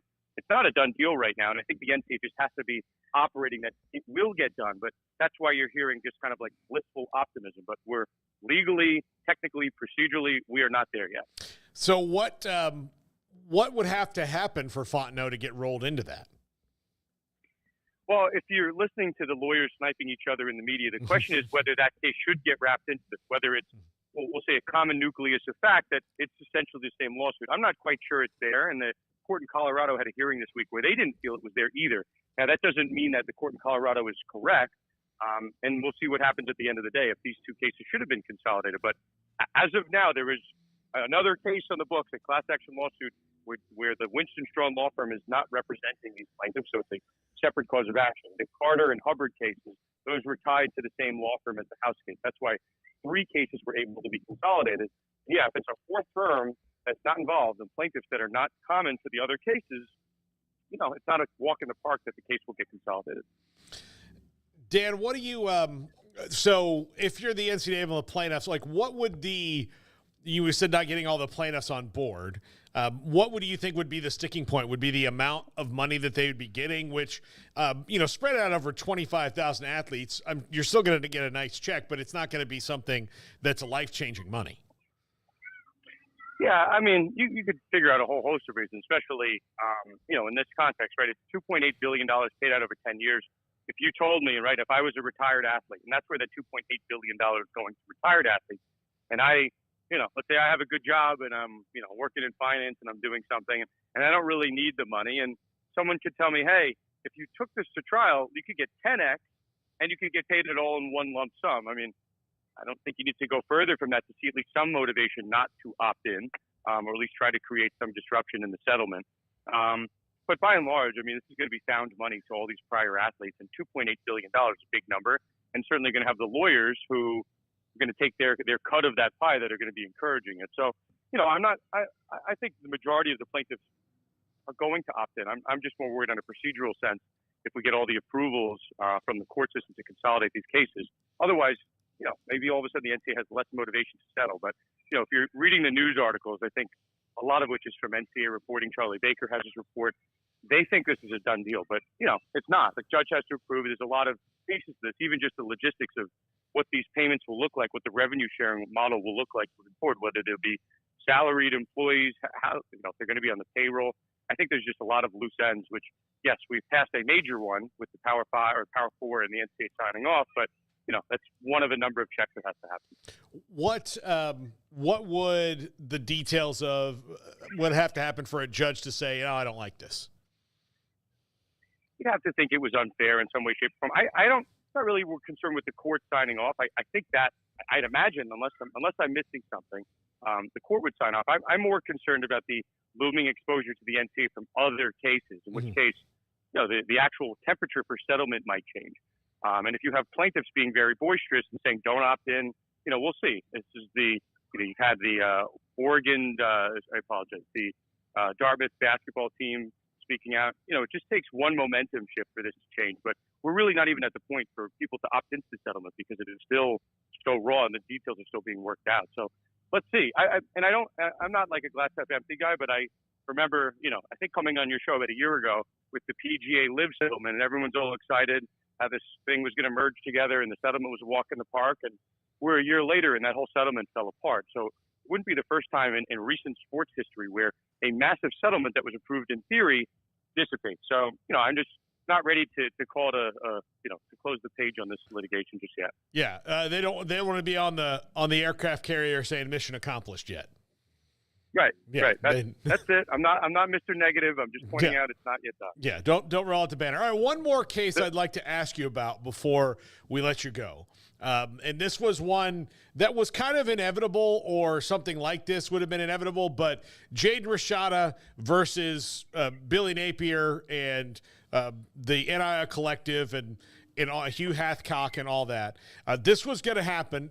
A lot of these NIL deals that are promised are probably never done in writing, but this one is very much done in writing. The contract's out there. People can see what they promised him and all of that. To me, this would be the kind of thing that's ripe for a settlement. If I'm Billy Napier, I don't want to have to go in open court and go, did you say you'd give him $1 million? And he'd be like, yes. Did you know that you had that money? No, I didn't. I was told I did. It's just kind of embarrassing all the way around. How do you think that this navigates its way through the legal world? So I tend to think this case is much more fun. I mean, obviously, House has much more seismic ramifications across sports, but for kind of like salacious litigation where the bodies are buried, I think this one's a lot of fun.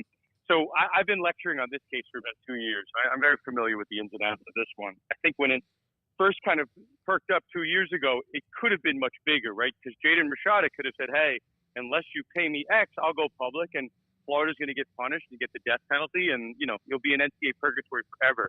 What happened, 5 months ago at this point, is Tennessee's Attorney General sued the NCAA and basically is now preventing the NCAA from enforcing type of punishments, as I kind of alluded to earlier, for these type of recruiting violations. So, Tennessee's Attorney General did it for the University of Tennessee because it's a federal court. It might have the same basis of not allowing Florida to be punished. So, sure, Billy Napier might have exposure. The boosters might have exposure. I think, again, if Florida starts winning national championships, different story. But Billy Napier being attached to a direct scheme for a coach working with a booster to facilitate a $1 million upfront payment as part of a $13 million NIL deal, at the time, right, was patently illegal by every stretch of the law, by NCAA law, Florida law. Coach could not be involved in that. It had to be a separation of church and state for Title IX purposes, for 100 different purposes. So, it's not to say that it didn't happen across the country, but this is a $13 million contract by Jaden Rashada, who ends up not playing a down of football for Florida, goes to Arizona State, now doesn't have the lawsuit, and quite coincidentally, maybe not, the second he transfers to Georgia, yes, in SEC country, is when all of a sudden he has the appetite to file a $14 million suit against Florida. And, oh, by the way, he checked with Kirby Smart before he filed. I think that was probably a smart idea. Yeah. Well, I mean, you don't want to, get your coach saying, well, no, it's going to be a distraction and all that. But no, go get your money, Jaden Rashada. I mean, look, that usually when you seem to have this kind of thing, what would prevent him from winning this? It's clearly they didn't have money to give him and they breached a contract. Well, the problem is it's not a breach of contract lawsuit. If it was a breach of contract lawsuit, it would be pretty straightforward. I was owed X amount of money. I wasn't paid it. Therefore, I'm owed the money. Under this contract, apparently there was language that said this could be terminated at any time for any reason. So it's not a boilerplate breach of contract case. What it's being pitched as is one of two things. That one, it was essentially fraudulent inducement that Billy Napier and the boosters knew that they were never going to pay him $13 million, and it caused him to lose his $9.5 million commitment from the Miami Hurricanes collective. So in that sense, he's saying I would have been paid 9.5, but for you guys telling me I was going to get 13 and me switching my national letter of intent. So that's half of it. And the other half is a similar concept, tortious interference with the contract. We had a valid binding contract. I would have got paid $10 million, but for you guys coming in. So it's kind of artfully drafted. The weakness in the complaint, as you guys kind of are getting at, fraud is a tough concept to prove. You have to prove that Napier and the Florida boosters knew that they were basically giving a bogus $13 million offer. Now, fraud is not the sole portion of this complaint. You can get around it with a torts claim. But I think it's unlikely that Napier and the Florida boosters are just throwing out $13 million for the hell of it. I imagine they thought it was a good faith offer when it was made, and potentially things changed. That doesn't get you out of tortious interference. But fraud, I think it's going to be a little bit hard to prove here. Dan, you're the third or fourth different attorney we've had on the show this week, and of course we wanted you to hit cleanup because you're a legend with us here, and thank you for going through it. I'm just curious, how many law school credits would Craig and I get for essentially 4 classes this week? 4 classes this week, 15-minute segments. 15 times 4, 60 minutes. Yeah, you get about 1 credit. There we go. All right. Well, I'll hang out a shingle here in about 10 years. So I'll roll. Don't do that. You get hit with unlicensed practice. Oh no, I'll go take the bar. I'll do that. What's the thing that Kim Kardashian did? Where she took like the baby bar. The baby bar. Like a fake law school. Yeah, there we go. We can maybe get by over that one. If she can, I feel like I can. So shout out to Kim K. If we could talk about the NCAA, Austin and Kim K., we've done a good job on this segment. Yeah, always a pleasure. Thanks, Dan. We'll talk to you again soon. Dan Luft, sports law attorney, here with us on 365 Sports. So, and that's the Legal Minute, brought to you by Catalina and Smoak, not attorneys. Got to find that sponsor, man, for these legal segments. But yeah, a lot of good information there. He's the best. We've had him on for a long time now, as he pointed out, and love hearing Dan help explain things and break them down for simpletons like me to have a better understanding of what's going on. So glad you have plenty of questions for him, because I'm just kind of swimming in my head of trying to just take it all in and figure it out. And I found that I kind of take it better if I'm not sitting there trying to think of a question that I don't really. But you had a lot of good stuff there, so that was great. And I always appreciate Dan's time, especially in advance of a holiday weekend. Yeah, any friend I have that's an attorney, I'm just going to say thank you, like, overall, because over the last, I mean, it's really been about 5 years now, since maybe even more, since the O'Bannon case. At least once a month, I have to call an attorney friend and go, all right, I need you to help me out of the woods here. Yeah, but I mean, I don't recall like having like no, but like daily lawyer talk. Yeah, but there are just things like even in stuff that's not been like popular cases or different things. When it comes to it, I just have to call them because it's more prevalent, and I just want to know. I want to understand what I'm reading a little bit more because. I can just be like, oh, well, I mean, look, if you look at any kind of like publicly talked about lawsuit or criminal case, it's really easy to get lost in the shuffle of the details. Like watch any Netflix show about somebody who may have been wrongly convicted, and you can be like, oh, look at what the DAs did. And it's like, well, I mean, that was how they showed me they did it. But, there's other things that we didn't see, from that perspective. So I try to get this is why that happens. Not everything is a grand conspiracy. Not everything is this.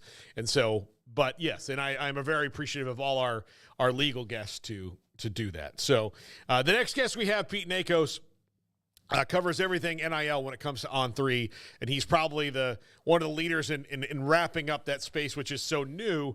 So that's why I wanted to have him on and how this affects, what NIL comes from this, because of those thoughts that, okay, it'll mostly be in-house and that they can maybe eliminate booster payments, which, like Dan said, I'm not sure that they should be as confident on that part of it there. That's the one that's the thing that sticks out most to me about this is they're like, yeah, we think we can, penalize boosters. And I'm like, I don't know how yet.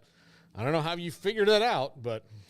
Well, if you don't know, I sure as hell don't know. I mean, that's a problem. We can cross that bridge when we get there. Yeah. But, I appreciate Dan's time, and, I'm sure Pete will have some good stuff as well. By the way, I want to circle back to we were talking about these tiers earlier. I actually did find the more specific breakdown for, like, the actual individual wins. So if we want to return to that later, we can. But, Tommy Tuberville wasn't there during that time period. We intended to talk about that at the beginning because I know we had somebody in chat that mentioned that, but also I went and looked, and he was right before this 10-year gap of or not gap, but this 10-year block that they are using to determine the payouts. That was Kingsbury at the beginning of those payouts, so that's why Texas Tech is so low. I mean, Kingsbury, you have Matt Wells, and now you've had Joey McGuire, and they've made bowl games the last couple of years, but those Kingsbury years were pretty lean, and just finishing in the top 25 as well. So, that was the barometer, so winning bowl games doesn't guarantee that either. So I had the wrong fans' ire directed towards Tommy Tuberville.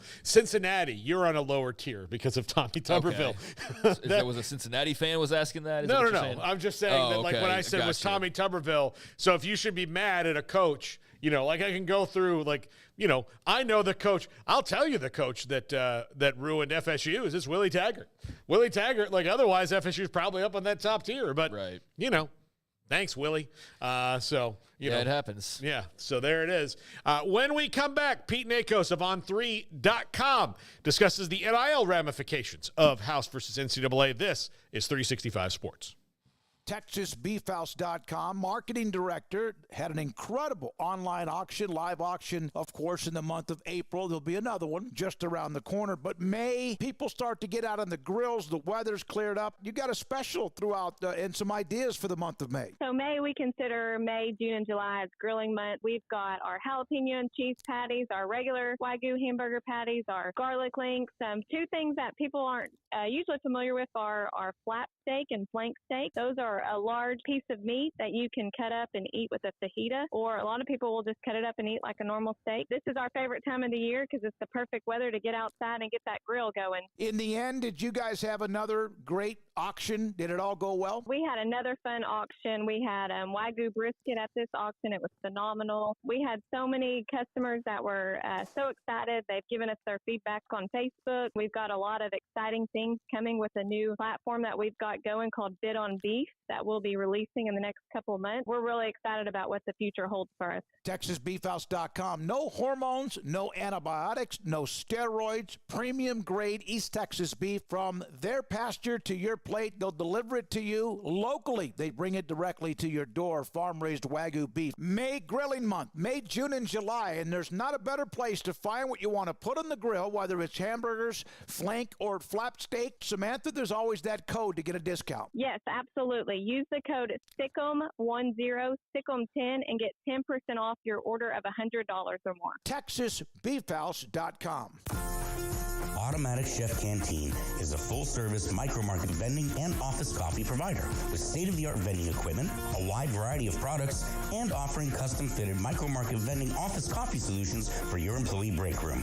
You want a full break room solution and a workplace oasis? Well, Automatic Chef Canteen, locally owned and operated for over 50 years in Central Texas, also includes in-house mechanics on call 24/7 for fast, reliable service and maintenance. Automatic Chef Canteen, 6900 Imperial Drive in Waco, or online at automaticchefcanteen.com. Our good friend Brad Boozer, Boozer's Jewelers here at 365 Sports. Now, Brad, people who watch and listen to our show know I'm a double-time customer for you, engagement ring and wedding band, and you guys do that great, but that's not all you do at Boozer's Jewelers. Absolutely, and I always like to say, it's a new year. It's a great way to start the year out. Go through your old jewelry. Go through your wife's jewelry box. Go through anything you're maybe not wearing, something that's broken, something that you're not using. We do a massive amount of custom work. We can take your old jewelry, old diamonds, old watches, and we can convert it into something special for you and make a one-of-a-kind piece of jewelry. And if that's not something you're interested in, a great thing is we can turn that into cash. So we buy gold, we buy diamonds, we'll buy Rolex watches, any kind of heirloom jewelry, anything that's maybe passed down to you. Boozer's Jewelers, where do they find you, Brad? We're at 1025 North Valley Mills Drive, right on the corner of Lake Air Drive and Valley Mills with the big clock on the corner. This is 365 Sports. The Sick'em 365 app is brought to you by Allen Samuels Dodge Chrysler Jeep Ram Fiat. Come by, let's be friends. Welcome back. Pete Nakos on 3.com, who's one of the world's leading NIL experts. So I think that's what, when you go on CNN, that's what that need to introduce you as, Pete, because you are one of the first in the space to have to dive full into it and learn about it. And obviously, House versus NCAA could change a lot of aspects of NIL. What do you think will be the path that schools and collectives start to take? Well, thanks so much for having me on, and happy Friday and happy Memorial Day weekend. The path that I see coming is, I think, obviously you're going to have revenue sharing, but there's obviously going to be caps on the amount of money that schools can share to teams through revenue sharing. And just like anything, schools want a competitive advantage, and the way that we have that is going to go through third-party collectives, these NIL collectives that we know so well. They're not going anywhere, and they're going to continue to provide the competitive edge for the leaders of college football, right, to continue to use to attract and retain talent.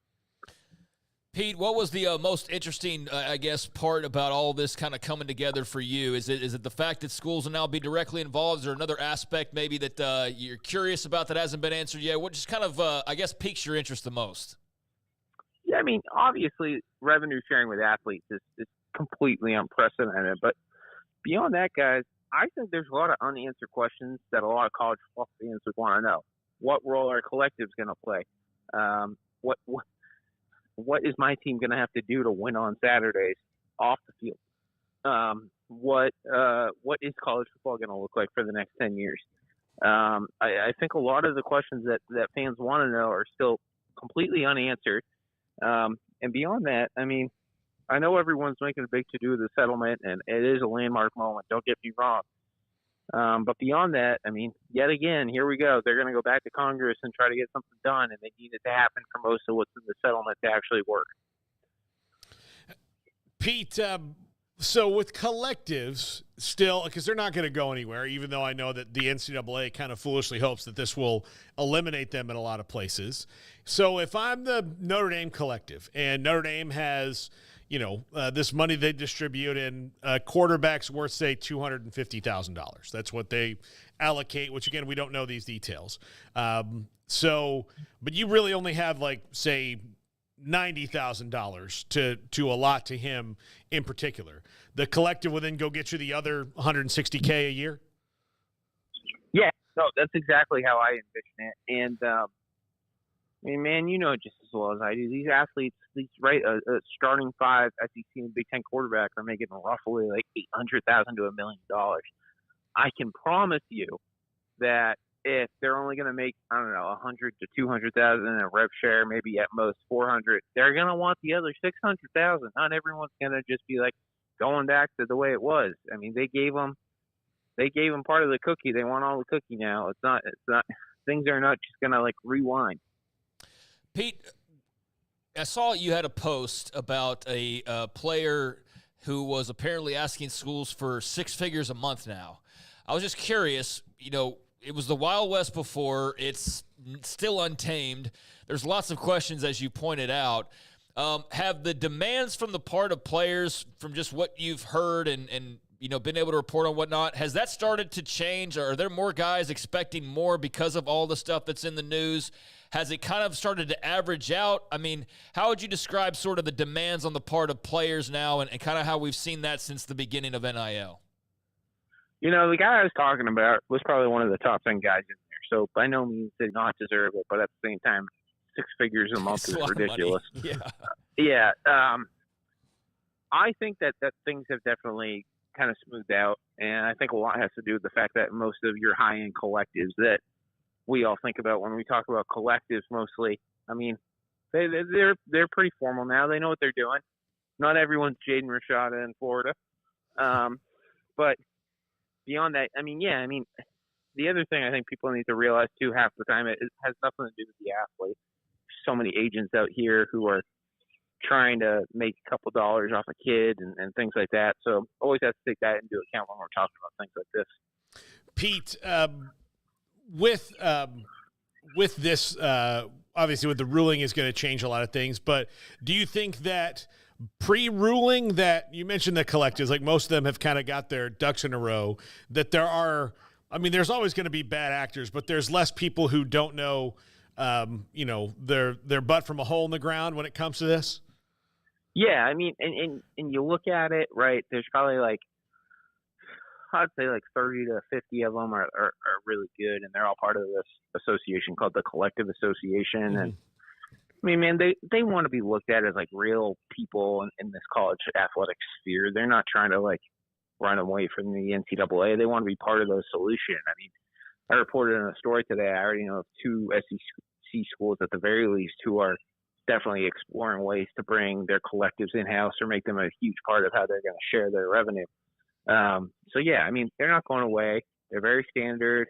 They're very professional.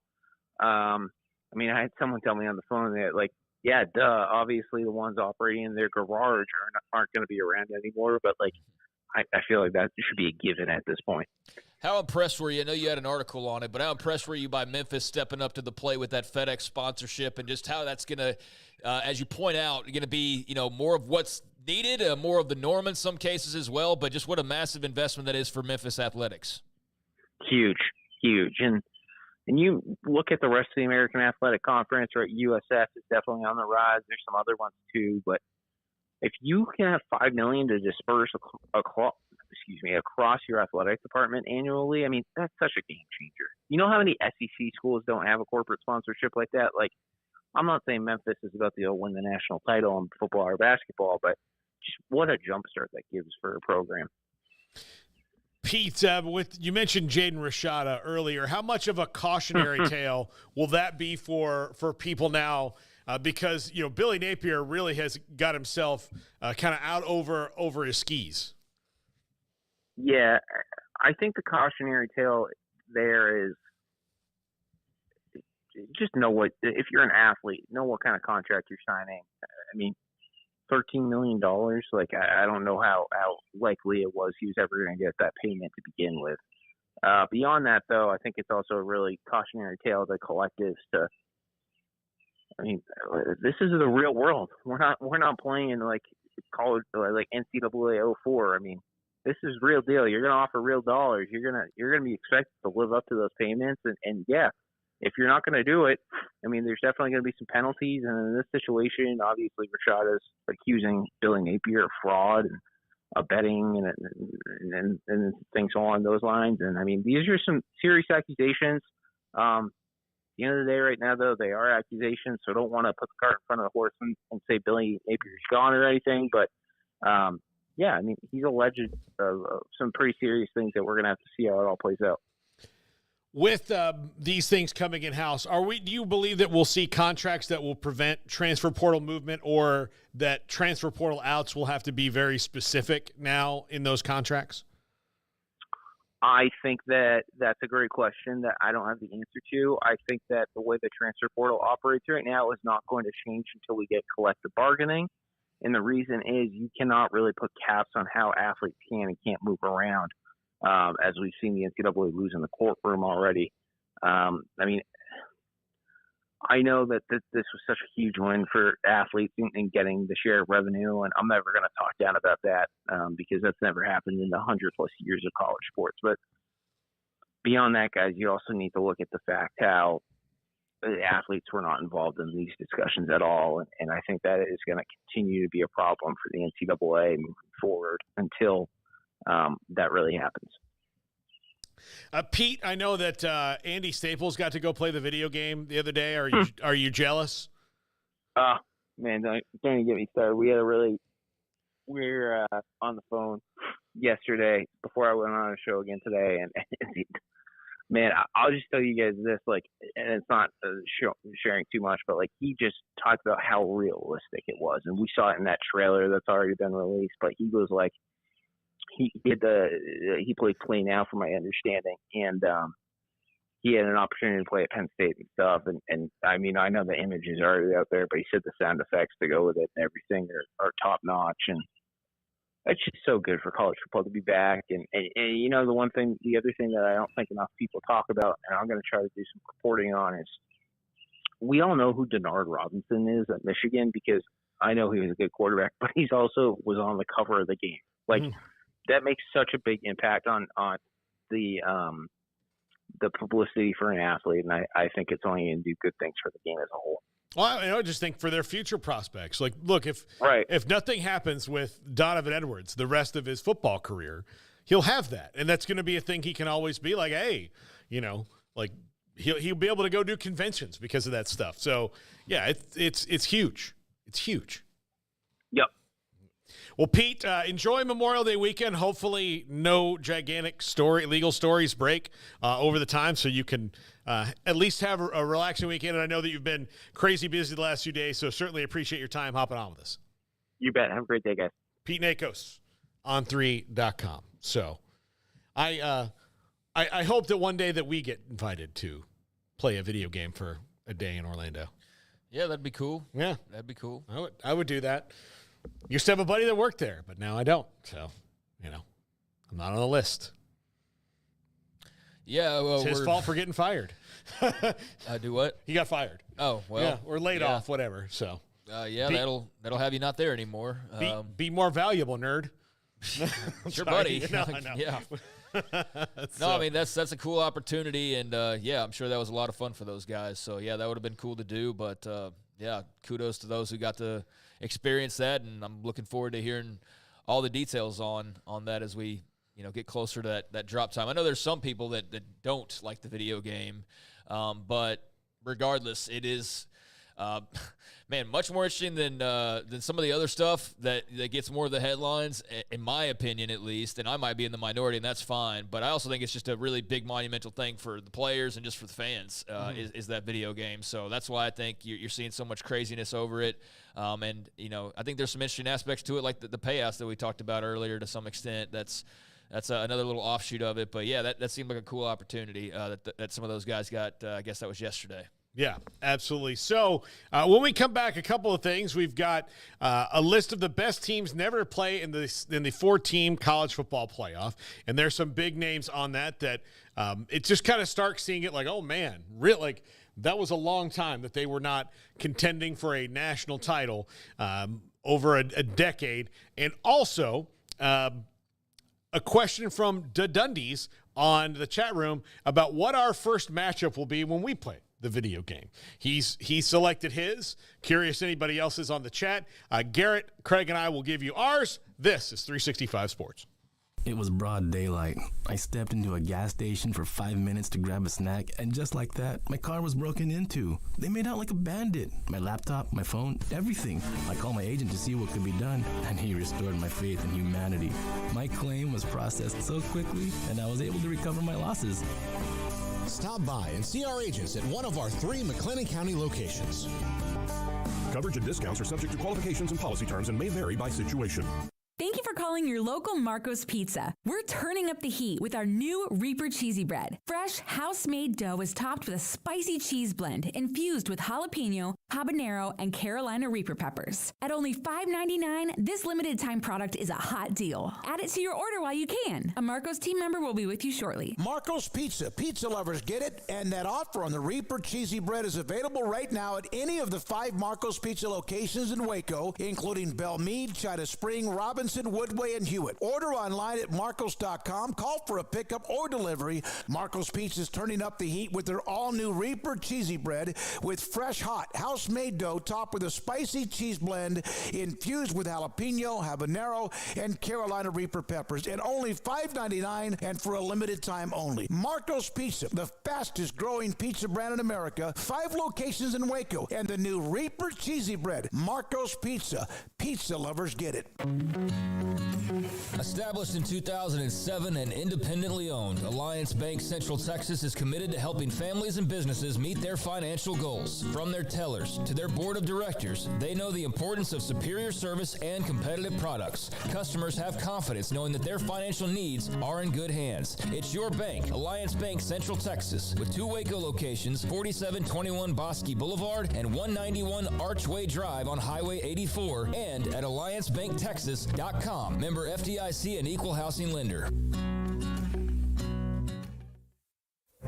Stepping into a new pair of boots is great, but stepping into the boots of a U.S. Army officer can also add confidence and leadership skills to your son or daughter's career path. There are more than 150 occupational specialties to help them find the best fit for their future. See all the things your son or daughter can achieve in our boots at GoArmy.com. U.S. Army Waco Recruiting Company, 254-598-8131 or 254-776-1543. This is 365 Sports. Text us at 254-339-1122. The text line is sponsored by Riverbend Liquor and Wine, with the most extensive variety of craft beer in Waco. A hidden gem on Lakeshore Drive and 19th Street. Welcome back, 365 Sports. Paul Catalina and Craig Smoak. And Garrett, we'll get to the graphic in just a second, but since Dundies was nice enough to send us a question, we will get to that. And he says, Paul, have you and Craig thought about what will be your first matchup in the game? Mine will be OU versus Texas in the Cotton Bowl. It used to be my tradition every year. Yeah, you stole my thunder. That'd be mine as well. Will be Oklahoma and Texas just to get that Red River right out of the gates. Yeah, I mean that's the biggest matchup for OU. I am looking forward to seeing some of the new and now revisited rivalries like Missouri coming up. Now being in the SEC, Arkansas, that's going to be cool. Sharing a border and whatnot, like having that mix of regionality now involved, and so there's any of the other number of opponents that they could face in that league, I think it's going to be a lot of fun to see in real life. But yeah, as far as the video game goes, I'm sticking to tradition, and I'm sticking to one of. And for some people, the best rivalry in college football, which is Oklahoma-Texas. Yeah. It's one of the most unique, that's for sure, because of the neutral site aspect of it. And yeah, and I've opened my mind to the people who talk about wanting it at night, but obviously just being in Fair Park and the all-day drinking at the State Fair. I mean, that would just be. There's a reason why they don't do that. There's a reason why that's never happened. It would be a spectacle, but it would be an absolute S show outside of the stadium lights, most likely. So, yeah, that would not be a good idea. As cool as it would look, on TV or whatnot. But yeah, moving the kickoff time around, but it's pretty perfect the way that it is. I mean, it really having it at 11 a.m. Everybody get their sausage on a stick or whatever. Yeah. Get a couple beers in, or more than that for some people, and slide on into the game, and then walk out, either completely miserable or as elated as possible, depending on what the outcome is. Everybody who wants to see it at night has never been to Fair Park on just a regular night at night. Yeah, well, I mean, it's just people want night games, right? Yeah, they think about Death Valley and the nighttime games and all that kind of jazz. But yeah, no, if you're somebody who's just seen it from afar and you're like, yeah, they should play that at night, there's a billion reasons why they don't, and they never will. So yeah, I think it's pretty perfect, and that's the one that I would go with. Yeah. All right, Garrett, what would yours be? Ooh, I think I'd probably have to go Florida at Death Valley at night, just because I hate Florida with a passion. I would love to get them in Death Valley and just curb stomp them one good time. That's how I would start it off, honestly. Yeah. It's one of the reasons you and I are such good friends. Yes, this is true. Mutual disdain from different sides of the college football world. And you can do the night game in Death Valley. Yeah. That's commonplace. Not the State Fair, though. That's a different story. But yeah. That's a different kind of crazy, but yet contained for the most part. So yeah, that'd be a good one. LSU Florida at night in the swamp, not swamp, but in Death Valley would be pretty sweet. Yeah. The look, if they did that game at night, Big Tex would catch on fire again, every year. It's never going to happen. Yeah, never. I mean, it would. I mean, the only way it would ever happen is if they moved the game to home and home. Yeah. Which I don't think nobody wants to do. Yeah, nobody wants to do. Mine would be at the Doak, FSU and Florida at the Doak. I think that'd be the fun one to do, or maybe FSU Miami, but definitely FSU and Florida at the Doak. Mm-hmm. Again, start off by beating the Gators. Sure. Doing God's work. So will Chief Osceola, throw the flaming spear? I don't know. I was hoping to see that in the preview, but we didn't get a chance to. I'm sure he will. That's such a big part of it, right? Yeah, that'd be a pretty big oversight. Yeah. I mean, there's certain things I'm sure they just can't do, like super detailed stuff or newer traditions that maybe it's but that seems like it's about as a given as anything else. One of the things I always thought was funny on the old one, because they couldn't specify things out, but A&M had cheerleaders. Oh yeah, because it was just they weren't going to write separate code for this one school. Will there be will there be just the yell leaders, or will that be a thing? They're just okay. Oh, there was something else. I saw somebody ask a random question, and it was somebody mentioned that's just, you'd have so much code you'd have to do just for this one simple little thing. It's just not even worth it. Yeah, so that's why that's why probably it wasn't before. They're like, well, just don't have them then. Yeah, but I guess that's another code thing where you can't. Everybody's got to have some, whatever. And they might have had a cutaway to a yell leader, in the thing, but they would also have the same cutaways to cheerleaders, which don't exist in College Station. So, all right, Garrett, let's throw up our graphic. This is the 10 best power conference programs to never make the CFP. And some of them have been close and not done it, and some of them have just not done it. What defines best? Let me see. Because I'm just asking, because I'm sure Florida feels like they're better than Iowa. I guess the teams that have been the most successful, Probably, over the time the CFP has existed. So Penn State, just can't beat the Ohio State and Michigan regularly enough to get there. I mean, that's been their problem. Oklahoma State has been, obviously several times right up against possibly getting there. They're the bridesmaid, unfortunately for them. I mean, there's a picture right over your shoulder about a time they probably would have been in the college football playoff. Well, there's that one. There was last year. There was last year. There was, the missed field goal against Iowa State. All of those things that have happened, it's been this close to them being a college football playoff team. Name a loss to Oklahoma. That's I mean, that's happened more than once where, you beat OU and you get into a better situation and it doesn't, happen. Yeah, I mean, they've had a lot of close calls, a lot of sore spots, I think, if you're an Oklahoma State fan looking back on the what-ifs of it all. I mean, every program that's successful at some level is going to have that at some point. I mean, even Alabama has their fair share, right, of disappointments. But Oklahoma State's definitely been one of those programs that's knocked on the door pretty consistently for a while now. And, seems to – I mean, you knock enough, man, eventually the glass is going to give way. That's the thing that I always will go back to is it sucks to be the runner-up a lot, but at some point you are going to be on that mountaintop, and they win 10+ games with pretty good regularity, and they've been very close. So yeah, it makes sense to see them up as high as they are. And as you mentioned with Penn State, I mean, they've been really good at times and just blocked out by a couple of the bigger dogs in that conference with Michigan and Ohio State. Well, look, the same problem for Wisconsin and Iowa. As a matter of fact, in the CFP era, only 3 schools have made the CFP out of the Big Ten, and it's Ohio State, Michigan, and do you know the other one? Say that again. Ohio State and only 3 schools in the CFP era from the Big Ten have made the CFP. Yeah. Ohio State and Michigan are obvious. Who is the third one? Well, Oregon, Washington. No. Yeah, I'm trying to think. Who was the other one? Ohio State, Michigan, and who else has made it? Yeah. Michigan State. That was early on, huh? Yeah, it was early on, yeah. So I vaguely remember that. Yeah. I vaguely remember that. Yeah, Michigan State made it in 2015. So that was right at the start of this thing. Right at the start of it. Okay. So I mean, I still barely. I'm sitting here thinking normally you say, oh yeah, that's right, they did that, and then I'm still sitting here going I kind of remember that. So yeah, wow, okay. Yeah, the year after they beat Baylor, as a matter of fact. Right in the Cotton Bowl. It started to become a little clearer, but I don't remember who they played or any of that. That's weird. I have a blackout with that Michigan State team, I guess. They lost to Alabama. See, big surprise. They were so close though. It was only 38-0. Oh God, it was so close. It was right at the doorstep. So I'm sure that's much more memorable for Alabama and Michigan State fans for obvious reasons, but maybe that's part of why. It's I probably didn't watch much of that because it was such a slaughter. Michigan State fans call it the worst day ever.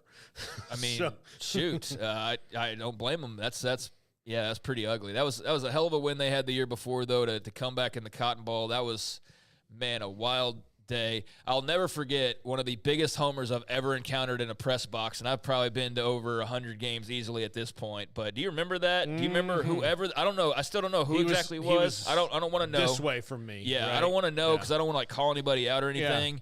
But there's a specific there's one golden rule in the press box. It's no cheering in the press box. I mean, there's other things that are common sense, just etiquette. But there was just a guy in that press box that day that was just the biggest Michigan State homer, and I couldn't believe they allowed him to just keep yelling the entire game. It was wild. Yeah. And it made it even worse. It was more salt in the wound that, we're sitting here, and it looks like we're about to go cover this new Cotton Bowl champion team, and this program is freaking rolling, baby. I mean, little did we know it's around the corner, but at the time, they are rolling, and this is, the next step is winning this big bowl game, and then they just cratered the way that they did after – the Laquan McGowan touchdown, which is an all-time college football highlight because it's a fat guy TD, and he was one of the biggest dudes to ever score a touchdown in college football history for sure.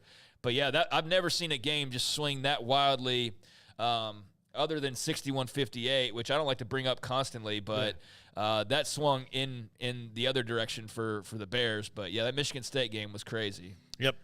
Chris Callahan getting knocked out. Yeah. On the blocked kick. Was that right? Yeah, the blocked field goal. Yeah, that was a wild game. Yeah. Yeah. No, we had Chris Callahan on the show one time when I think we were in Copper's Cove in the booth. I still see that GIF a lot. Yeah. And I remember we asked him about that, and I said, what do you remember about that? He goes, not much. Not much. Yeah.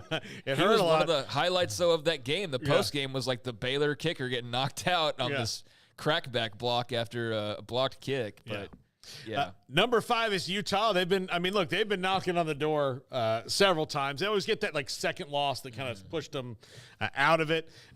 Florida, and look, Florida's last couple years notwithstanding, in the time of the CFP, they were always, fairly above average and good. I mean, they would have 9-10 win seasons, but they kind of fell into that same thing they're kind of the Penn State of the SEC where whoever the best team is, or the best couple teams, that's who they lose to.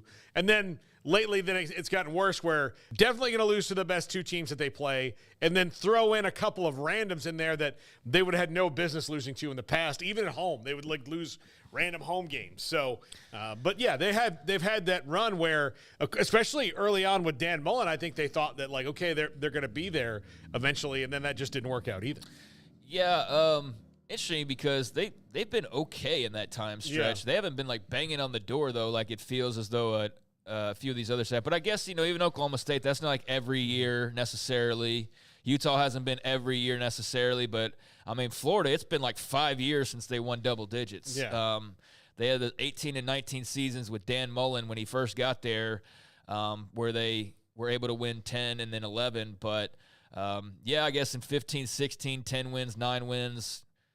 So yeah, they've knocked on the door a little bit. Not all. I mean, they haven't like reached their hand in and tried to unlock it themselves yet. No. They haven't gotten that close. But yeah, they've been around. Yeah, they've been a team that like probably went into a lot of years thinking like, okay, this is the year. But and pre-playoff, they were rolling obviously. Yeah. Number 7 is USC, which I'm kind of surprised, but they're probably, especially the last couple years, just good enough to like bump those win totals up a bit with Caleb Williams. A&M got right up against it in the COVID year. That's the closest they've been, to the playoff. But under like A&M's just good enough not to be good enough. Classically, they make bowl games most every year until they miss a bowl game and then they fire the coach the next year, kind of a thing. But that's how A&M is. They're a good program. Good. That's what they are. Is they're good. And they've just never been great. And they're stuck at good, and it drives them nuts. Yeah, and we'll convince you that that's not the case, but it's true. They're good. They know it. Yeah, They know it. Yeah, I know. There's just some pushback from time to time, and it's like, okay, if we want to get into like money talk, that's a different story and all that. But yeah, I mean, they're. It's like when we did the conversation about like the Super League stuff, and I do think that's part of the benefit of what is apparently happening that's not finalized but is going along, is that I do think that the worries of a Super League are lesser than they were before, just because you've got the conferences working in conjunction. And it's not going to happen now, and it puts us slow to it. Yeah. Now, it may happen on into the future when they decide, and it might be the other ones deciding like, hey, we can't keep up with the revenue they're pumping into this thing. Sure. So, but in terms of like this massive break-off that's looming, that's not the case, and I think that took up just the idea in general.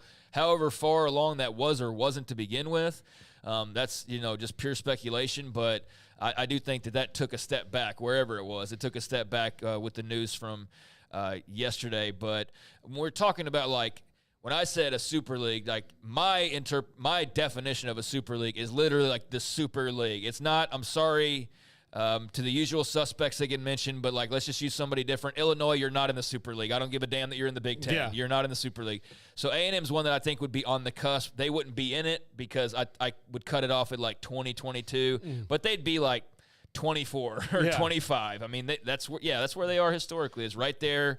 And if they can ever get over that hump, then, I mean, who the hell knows what's possible? I mean, shoot, they could win one and then, like, win 7 of them because everybody knows they've got the tools. It's just they can't get over that dadgum hump. They would be the team that if it was like the pure European soccer relegation model, right? Then they would be right at the top of the second league all the time. Floating in and out probably. Right there, and then like, they did enough, and then they're the 12th team or the 20th team, whatever, because, somebody hit hard times. And then to wrap it up before we go to Justin Williams at 9th, UCF. So shows how consistently good they've been throughout their eras. And then at 10th, Kansas State, who's they're one of those teams. Them and Oklahoma State kind of have the same story of, man, this team's really good, but right at the key moment where they needed that key win, they just haven't gotten it to get there, which now with the 12-team playoff, I think both those teams will probably be just fine.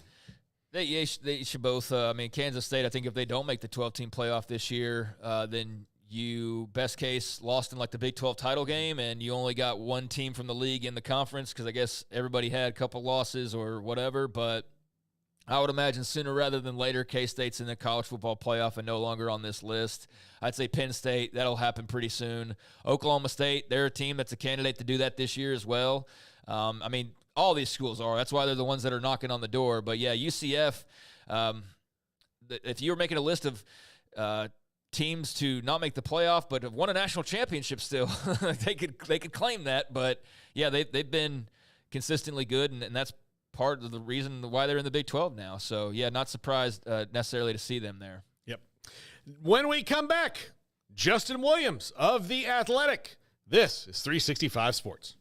Cars priced right, day and night. Average your car in Texas. trucks built for you, red, white, and blue. Average your car in Texas. Cars that zoom with lots of room. Average your car in Texas. Count on us, a dealer to trust. Average your car in Waco, Texas. One size fits all. That may be all right for an adjustable belt or cheap sunglasses, but when it comes to your financial needs, no one wants a one-size-fits-all strategy. Ben Erlinson, your Edward Jones financial advisor, knows that his most important goals are yours. That's why he takes the time to understand your needs, knowing you. That's how Edward Jones makes sense of investing. Ben Erlinson, 100 North 6th Street in Waco, 254-759-8533. Edward Jones, member SIPC.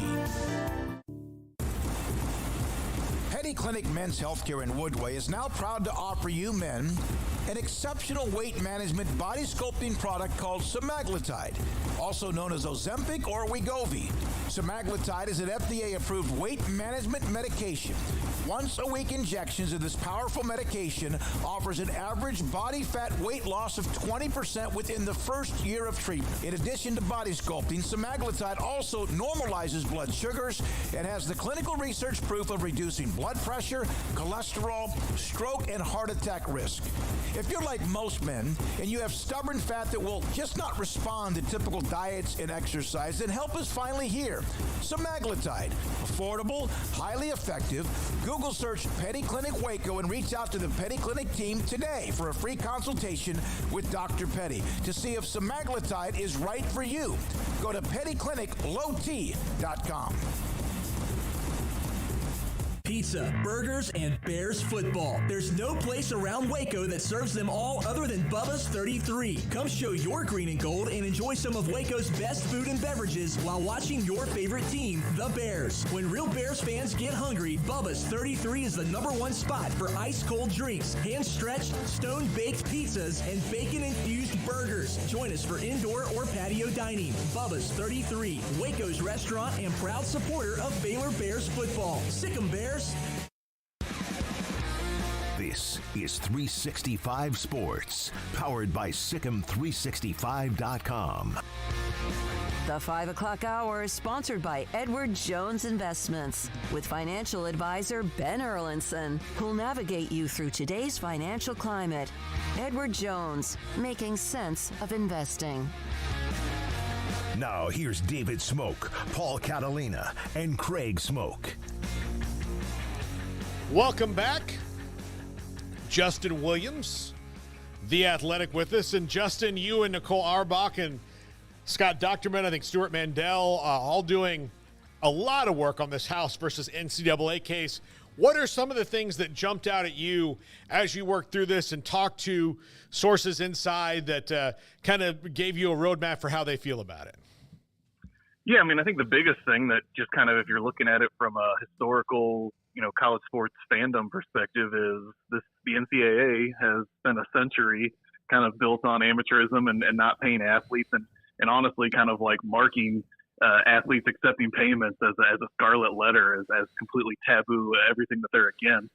And then basically over the course of a week and really just with the announcement yesterday, basically completely switched course. And, the settlement's not finalized. Obviously, it has to go through some more legal steps, but just big picture, the NCAA that was against this for so long is now saying, yeah, we're going to revenue share. We're going to pay athletes directly, for the power conference schools that they play for. So that certainly just stands out, in a big picture sense.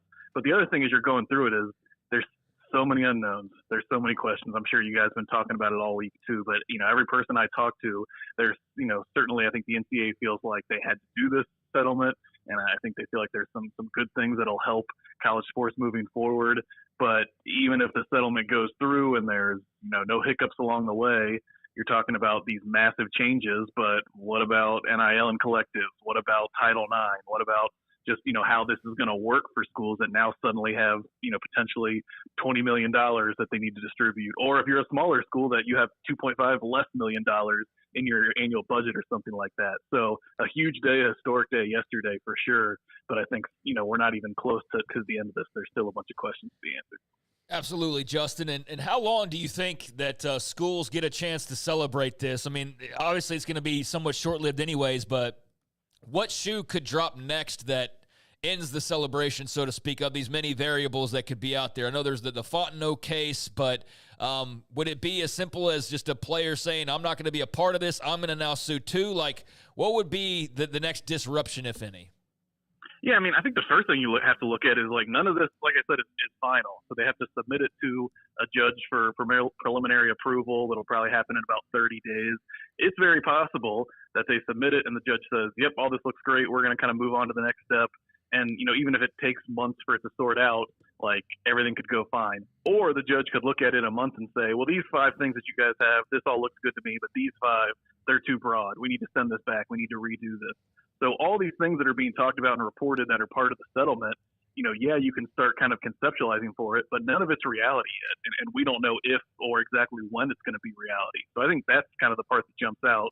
But yeah, I think that the other part is this is all just kind of part of this ongoing debate about, the athlete employment and their employment status, or, maybe if they're going to collectively bargain without being athletes. And I think that 22% number, which is, the amount that the power conferences can distribute out of their, revenue every year to the athletes, that's going to get brought up a lot because, as you guys know, in professional leagues in America, it's usually 50% for those athletes.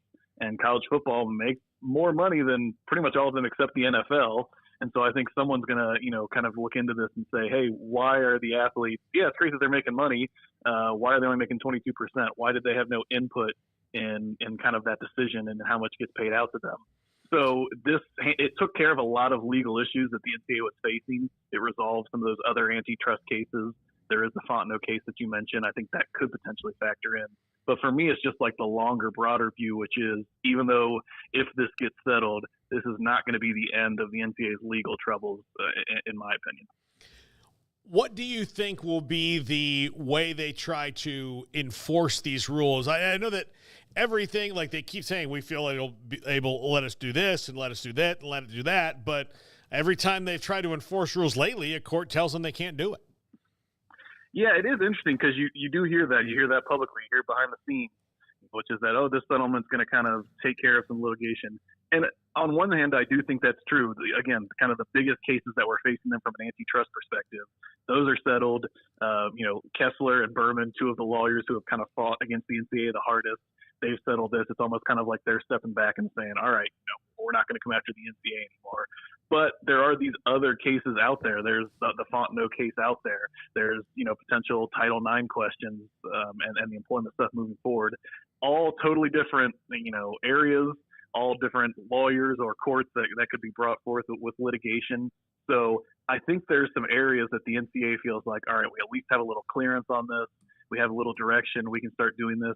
But unless I'm totally missing something, or I'm certainly not a legal scholar, I just have a hard time looking at all the legal battles that the NCAA has fought and almost always lost over the past handful of years.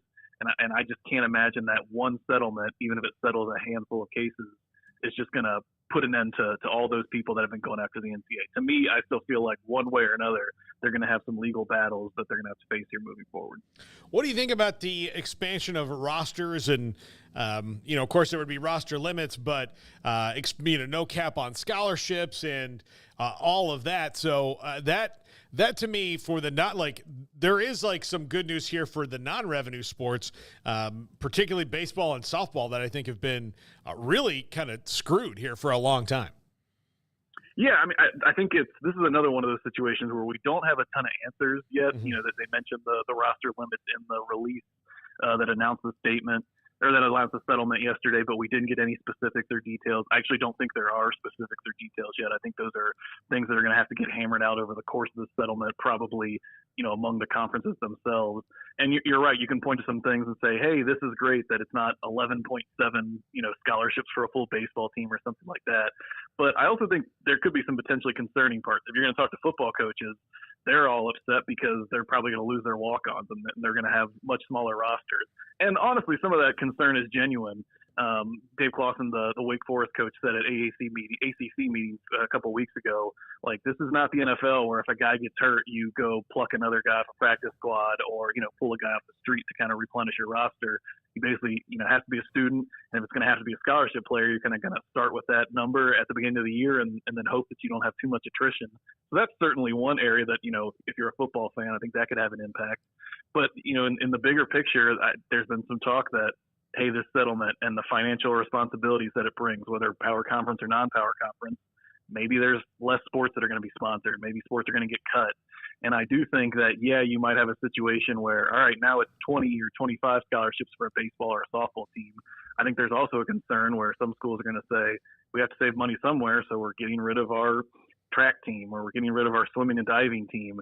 And so in some areas there could be positives. I think there's a chance that in some areas you could just completely lose sports and athlete opportunities altogether. Justin, what is there? Did you sense relief when you talked to people, or just relief at at least we know what we think is going to happen in stage one here? I said early in the show, if we're watching Star Wars, we're at the Phantom Menace right now. We're not even he's not even Darth Vader yet. Yeah, I mean, I definitely think, look, the NCAA, I was reading the tea leaves here, right? That they knew that this case was in front of Judge Wilkin, who has ruled against the NCAA on some major cases like O'Bannon and Alston. They're going against Berman and Kessler, two lawyers that they've, had some battles with and have lost cases with. So I think they stepped back and said, if we take this to trial, there's a good chance we lose. And then that's it. That's the death rattle. We're pretty much having to declare bankruptcy and shutter up the whole NCAA model. So in that sense, I think there was a relief because, in a way they get to live to fight another day for the NCAA. And even if you're talking people, I think on the plaintiff side, look, this is a major change, right? This is schools directly paying athletes from revenue sharing. This is back payment. Some of the former high major football players could end up getting hundreds of thousands of dollars over the course of this 10-year settlement period from the back pay damages. I mean, that's life-changing money for maybe some people who, didn't go on to professional careers or could certainly use that. So there's definitely some positives. And when you settle, you avoid all of the unknowns of going to trial. But on the NCAA side, I think it was kind of like, all right, we get to at least take a breather. We can get up tomorrow and keep moving forward. But they know that the fight's not done for them. Justin, I know you're basically a lawyer at this point now, as a lot of sports writers are, but you do also still write about the on the field. And I noticed it was about a week or so ago, so it's been out there for a few days, but you had your Big 12 power rankings. I was just wondering just how difficult of an exercise did you find that to be? I mean, there's clearly some teams that you can kind of place at the top and feel good about and rearrange and still feel pretty good about, but it is just a big ball of question marks as far as I'm concerned, this new look Big 12. Yeah, I mean, honestly, the most difficult part about doing something like that is there's 16 teams now. That's a lot of research, a lot of writing. Like I got, you get done with 8 or 10 and you realize like, oh my gosh, I still have almost half this whole thing to go. But yeah, you can look at the win totals. You can look at, just kind of the talent composition. This is probably the most parity-fueled conference among the power conferences next year. I think you could easily make a case for 8 teams, maybe as many as 10 or 11 teams that, if things go right for them, if they stay healthy, if they catch a few breaks, could be contending for a spot in the Big 12 championship game. That's like unheard of, at this level to have that many teams. Again, it's not going to end up that way when the season happens, but if you're just looking at it now, I put West Virginia 8th in my power rankings. I would not be shocked if, just like last year, West Virginia's kind of hanging around when you get into late October and November in this fight for a conference championship spot. So I think it'll be exciting. It's definitely tough, especially a few months away when players or teams are still adding players out of the spring transfer portal to know exactly what they're going to look like. A lot of these teams, I feel like quarterback health is going to have a big impact on them. Texas Tech with Baron Morton, Utah with Cam Rising, Jalen Daniels at Kansas. There's a lot of situations where, hey, if that guy's healthy and he plays a full season, they're going to be really good. And, just like the way the sport goes, if not, then it could be a struggle for them. So it was fun to kind of actually focus on the on-field stuff and dig into the rosters and see what it might look like. But to sit here and tell you that I came away with that with like a good feel who I think is going to be at the top of the conference, this coming season, that would be disingenuous of me because I think it's going to be wide open. Justin, one of our producers, Jack, created a Big 12 games picking thing. I'll even send it to you. I'd be interested to see how you worked it out so you can go through it. I'll send it to you. But the first time I went through it, I was just looking at week by week, home and away, what I think these teams are going to be. And I didn't think about it like, what have I done for all 16 of these teams? I was just going like, oh, well, Utah should beat them then. And then I got to a point where I had Utah, Kansas at 12-0 and Kansas State at 11-1. I was like, well, that's not going to happen. But here's the thing. It could, based on the way those schedules are. So, there's potential not to have that, but to have some ridiculous, and all across all the conferences, a lot of 10-2s and 9-3s and 8-4s all lumped together.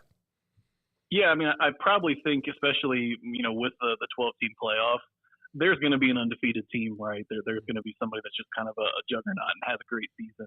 But the days of every power conference having an undefeated or one-loss champion at the end of the year, I think those are probably done for the most part. And again, some teams it'll be a little less stressful because you can lose 2 or 3 games and still have a chance to make the 12-team playoff.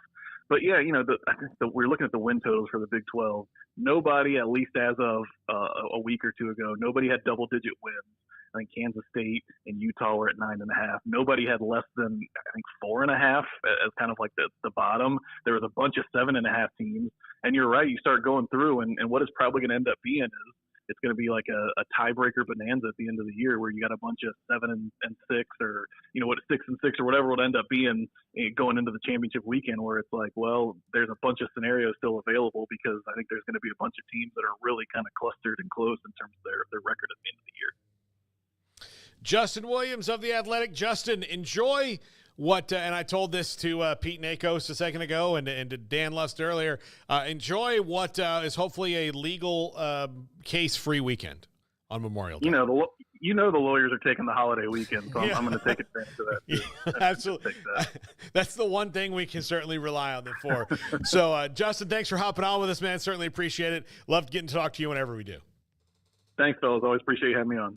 Justin Williams of The Athletic, and we'll keep it here for our next couple of things, Craig. But yeah, you guys are right. I mean, the Big 12 is. I've gone through it like 4 or 5 times, like picking it, and I think I've got better at it because I can see it holistically a little better. But when I was just picking week to week, if you just go on, if you're not thinking about, okay, well, I just had Utah winning 9 games in a row here, that's probably not going to happen in this league.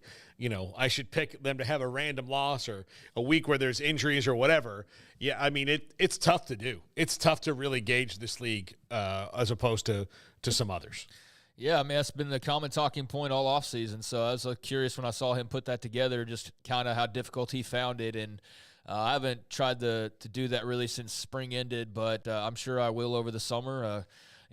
Do some exercises or play around with the formula that Jack came up with and try to figure out the season by seasons. But, yeah, it's going to be an interesting league, that's for sure. Very competitive, and I know there's Utah fans that feel like they're going to run away with it, or Kansas State fans are awfully confident right now, and understandably so. But, yeah, I don't think you can discount Kansas. I don't think you can discount Oklahoma State. I don't think you can think that there might not be a UCF or someone like that, West Virginia, that jumps up and makes noise. I mean, hell, somebody could be better, TCU, Baylor, than they were last year by a large margin and make a bit of a noise themselves. So it's anybody's guess. I mean, you just hope that they don't cannibalize each other ultimately, and you're just left with one playoff entry every year because they're not going to get the benefit of the doubt if there's somebody on that line like there would be for the SEC or the Big Ten. We already know how that works. We've seen it a million times now. This freaking man.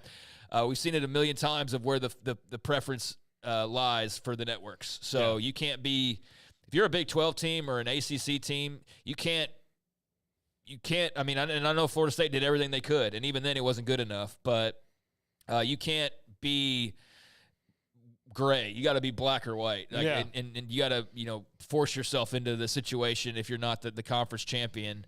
So, yeah, to get 2 will be difficult. To get 3 will be probably nearly impossible. Mm-hmm. But if there was a year to do it where there could be a bunch of teams because of the number of teams in the league and the schedules working out the way where there's like 3 teams that all have pretty nice records that could flirt with that, then yeah, it might be next year, the way that it's set up. But it's anybody's guess. That's why it's very interesting to hear all the prognostication and the predictions right now. I think we pretty much know who's who. Like, I know he mentioned there's still some moves in the transfer portal, and there are, but I think kind of the most significant ones we've already seen those. And so I don't know who else would maybe join a team that's going to like tilt them in one direction or tilt them into possibly getting more wins. But yeah, it should be a fun league. I'm looking forward to it. Here's a weird story that came out today, or a peculiar one. Shiloh Sanders, Colorado safety, son of Deion Sanders, disclosed just shy of $325,000 worth of assets to his name in a December 2023 bankruptcy case related to an $11.89 million judgment against him stemming from an assault when Sanders was in high school. This is according to Westward, the website.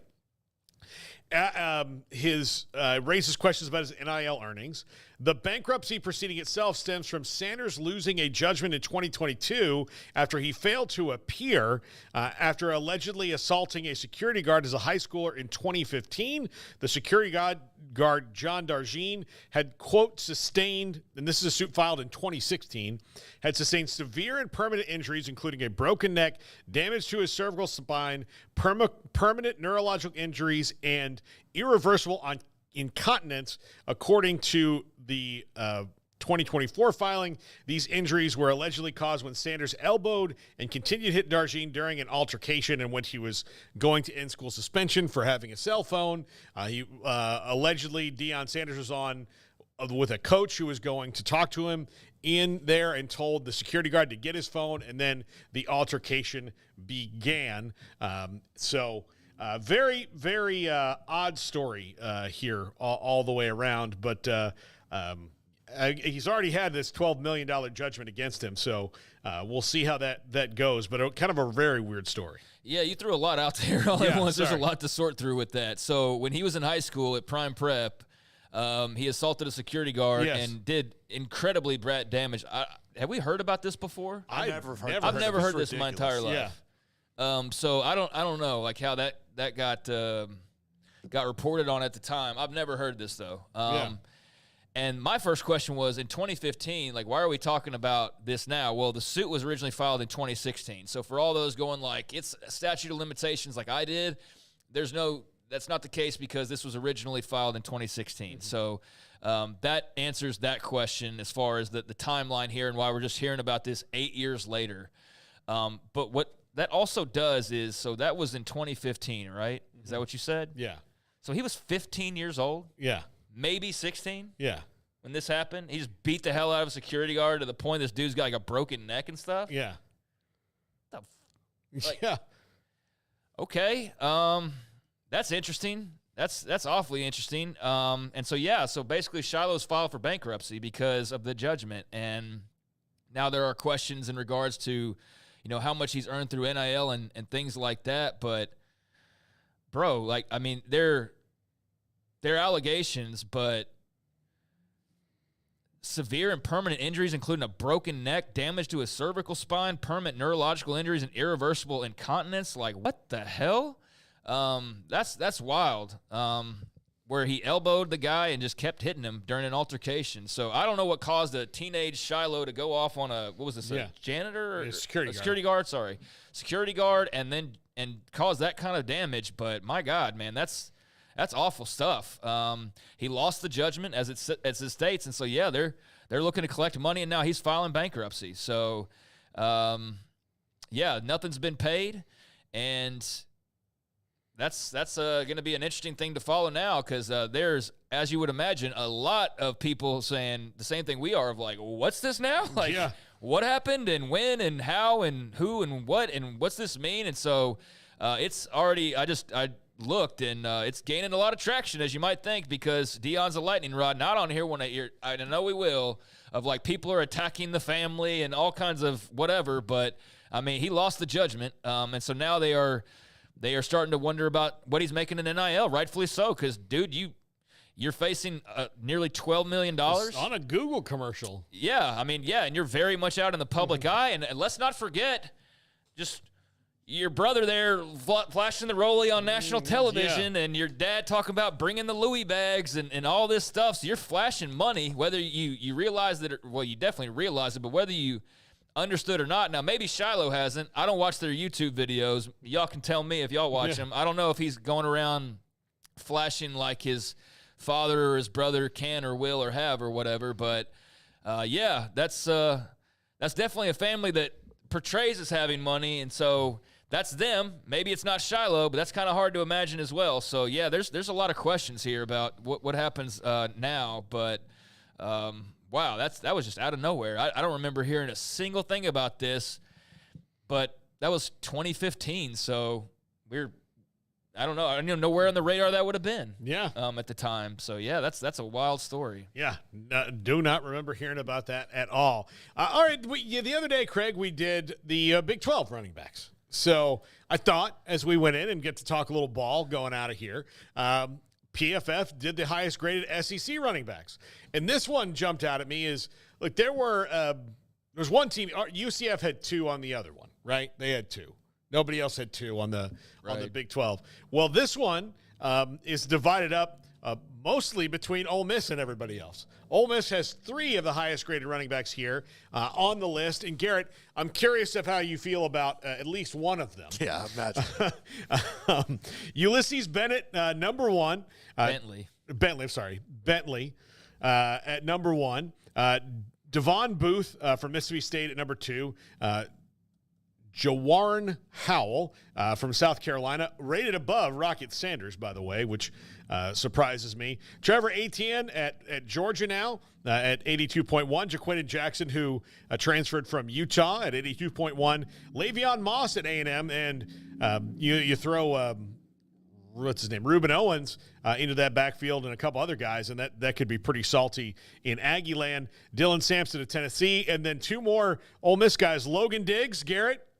I mean, he's okay. Like, he was banged up last year at LSU, and there was obviously he wasn't the focal point of the offense. They were doing a rotation there, but he rushed for less than 700 yards. He had 7 touchdowns. The more concerning thing was he was LSU's leading rusher with that, so that kind of tells you how bad the Tigers are right now. Leading rusher as a running back, right? Yeah, as a running back. Not Jaden Daniels, but as a running back. Yeah, so that kind of tells you where they're at right now. Yeah. And then Henry Parrish Jr., who transferred back to Ole Miss from Miami, where he was before, and then Jarquez Hunter, who I like a lot from Auburn, is a really good player. But Craig, your thoughts on those? Yeah, I'm still stuck on the Shiloh thing because I wanted to mention one other thing though in the story, and then I'll move on to this because I do have some thoughts on the SEC list. But part of the story also did make mention that because I kept talking about the NIL, why they'd be looking to that.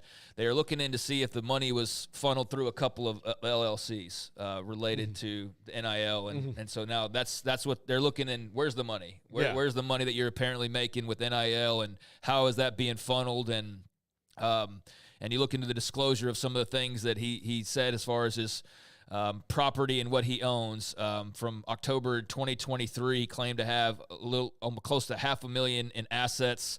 And so that's going to be very interesting to track where that goes. But I just wanted to clarify that that's what they were talking about with looking at the NIL portion of it. But yeah, at first I was like, where's Trevor Etienne? I was like, oh yeah, he's at a new school. That's why I didn't see I was looking for the Florida logo initially. I thought like, man, what an oversight that he's not on this list. But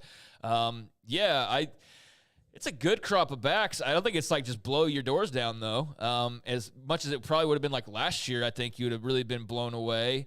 I think Oklahoma and Texas could have something to say about this. I don't know if they forgot to include them on this list. I feel like we're Cedric Baxter, right? Like, I mean, to me, I would have him over actually most of the guys on this list, including Ulysses Bentley. I mean, there's that.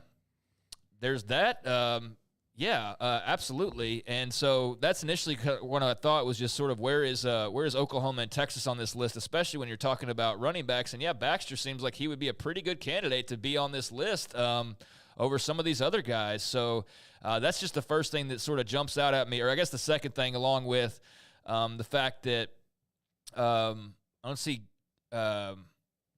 a lot of the familiar faces from last year. But, yeah, Gavin Sawchuk from Oklahoma, I feel like, where is he on this list? That's another name that kind of just jumps out. So that's the first thing. But, yeah, Ulysses Bentley's a really good back. A lot of these other guys, I mean, I've seen in doses, and it's fine, man, but I don't think it's the Big 12 as far as top to bottom goes. I think the Big 12 has, on paper at least, I guess, more proven commodities. But, Jaquindon Jackson, we talked about him yesterday because of where he would have ended up had he, stuck with Utah.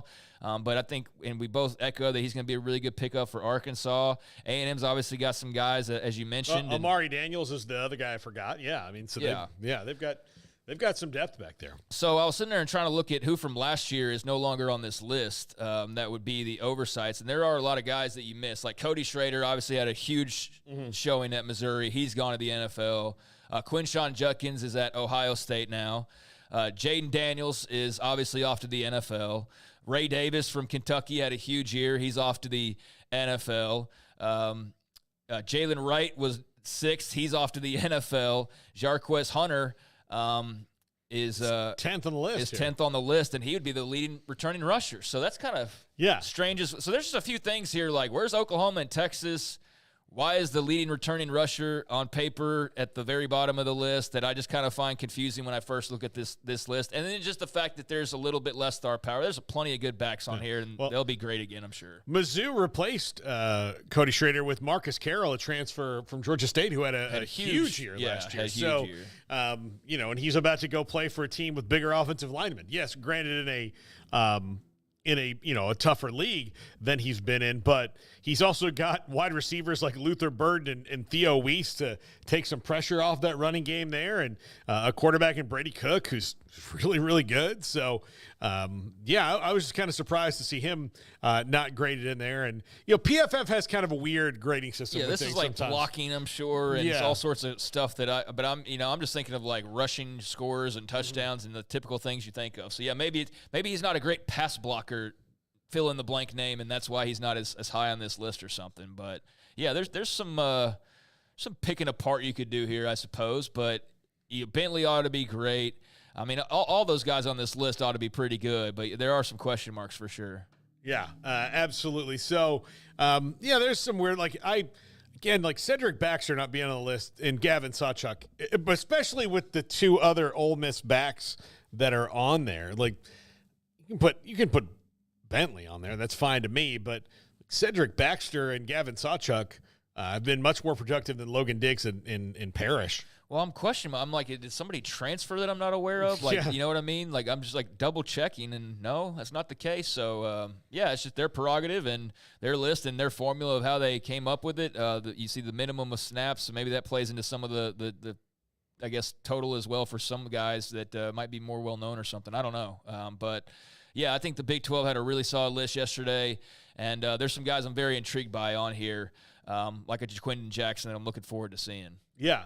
I am. I think Booth with the Levy offense ought to thrive. I mean, they're going to – I know people think of the throwing around of the football when they think of the Browl-style offenses, but, yeah, I think that he ought to have a big year so I can, see that panning out even better as the season goes along, because Mississippi State will run the football if it's anything like what we've become accustomed to seeing with that style of offense. Yeah, absolutely. And I think Trevor Etienne and Georgia's offense is going to be. Oh, that's going to be sick. Yeah, I was so confused when I seen his name originally. I was looking for the Florida logo, and I didn't see it, and I was like so confused at first. But, yeah, there he is. Well, I mean, he might have to deal with probably, I'm sure, a short suspension. That's the other part of it. Like but and so I originally thought that's why he wasn't on here, was like that he's unsure how much time he was going to miss, but no, I think that's still getting cleared up. Yeah, no, he's electric, and I know that everybody in the ACC is glad that they don't have to deal with didn't have to deal with his brother anymore, and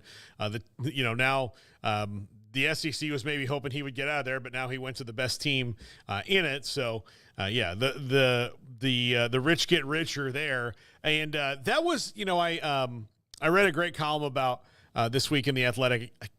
Seth Emerson wrote it about how Kirby Smart and Dabo don't have different philosophies, but this is where Kirby Smart is different. If the best player from your rival wants to come to your school, he says, Okay. I will, because that's a double whammy. Trevor Etienne going to Georgia is like, if he was coming from Washington State, would still be great for them. But it's kind of like a divisional win, right? Where, when you beat somebody in your division in any sport that counts like 1.5 at least, because it is, you just took the biggest bite. If you were at Georgia and the plan was, how can we take the biggest bite out of Florida this year?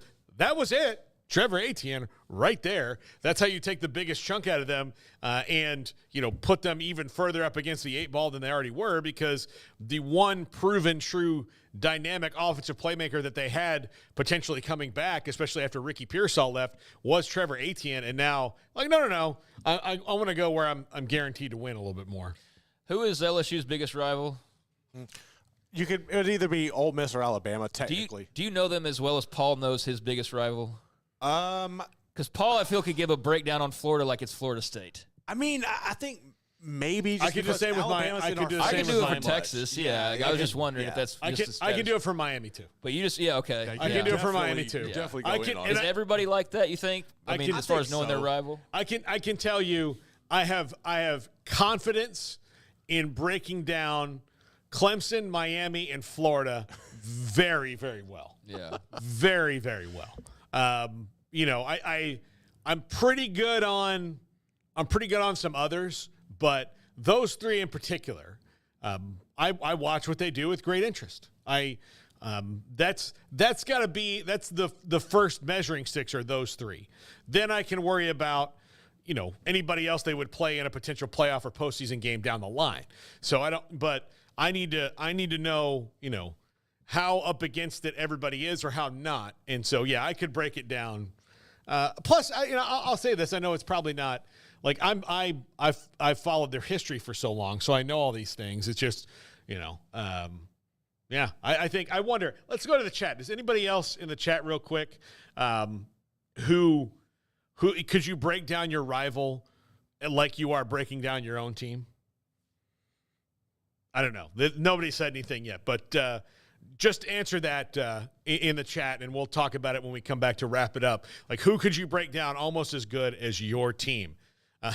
MC Gusto, UCF doesn't really have a rival. Well, they had USF, and they'll always still not like each other, but the rivalry is over. I don't think that's necessarily commonplace. I think if you probably cover stuff on a regular basis, then you just are more apt to probably do that. But I was sitting here, Paul, listening off like the 3rd-string walk-on tight end or something. Like you followed his whole recruitment, and I'm like, you know Florida pretty well. But that's know your rival, man. You got to know what you're up against and what you're competing with, right? Yeah. Justin R. says it's okay that you hate watch. Nothing against you. I've definitely hate watched plenty of games. Yeah, when I could give plenty of examples over the recent years of where I was very happy. But I can break down Texas really well too. And that's ingrained in me in birth. You're part Aggie. Yeah, because I'm part Aggie. I still have this biological need to make sure that things aren't going well there, but. It's not working out right now in that regard. When we come back, the top 5. This is 365 Sports. Memorial Day sales event at Allen Samuels in Waco is pulling out all the stops with incredible deals you won't want to miss. Picture yourself behind the wheel of a sleek and powerful 2023 Dodge Charger or Challenger RT. Right now, you can drive home with a whopping $14,000 off MSRP. That's right, $14,000 off. How about a 2024 Ram 1500 Limited Crew Cab 4-wheel drive for $11,500 off the MSRP? That's right, $11,500 in savings only at Allen Samuels of Waco. At Ideal MRI, we feel blessed to be a part of the Waco community. We're a small family business right here in Central Texas, and our goal is to bring down the cost of healthcare while maintaining high quality. At times like this, the cost of healthcare has never been more important, and unfortunately, significant illnesses and injuries still occur. That's why Ideal MRI is open and here to serve you through the difficult time. We offer premium MRIs just like a hospital with state-of-the-art technology and specialists, but you'll pay less. Sometimes thousands of dollars less, whether you're using insurance or not. At Ideal MRI, we accept accept most insurance, and there are no hidden costs. Even offering financing if that's needed. Everything included in the price, and you'll not get something as a surprise in the mail later on. If you need an MRI, ask your doctor about Ideal MRI. They'll know. You can schedule an appointment safely from home online in minutes at idealmri.com or give us a call, 833-IDEAL-MRI, idealmri.com. TFNB Your Bank for Life is the official local bank of Baylor Athletics. Find out why more Central Texas are making TFNB their bank for life. Sign up for our Edge checking and savings accounts to earn interest or cash back. With 5 convenient locations and an award-winning mobile app, banking has never been easier. TFNB, your bank for life. Member FDIC.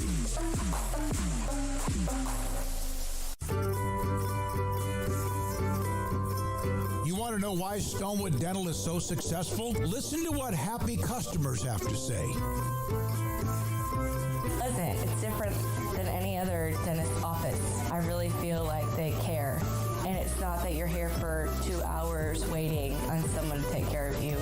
It's quick and easy, and I bring my kids, and my kids love being here too. They really love the treasure box. Staff is really nice and accommodating, real friendly. You feel more like home. It's not sterile looking. Everybody has their own personalized rooms with decorations and decor, and they'll even have a blanket for you when it's cold. I've recommended people to actually come here, and they are patients now. I really love it here. It feels like family.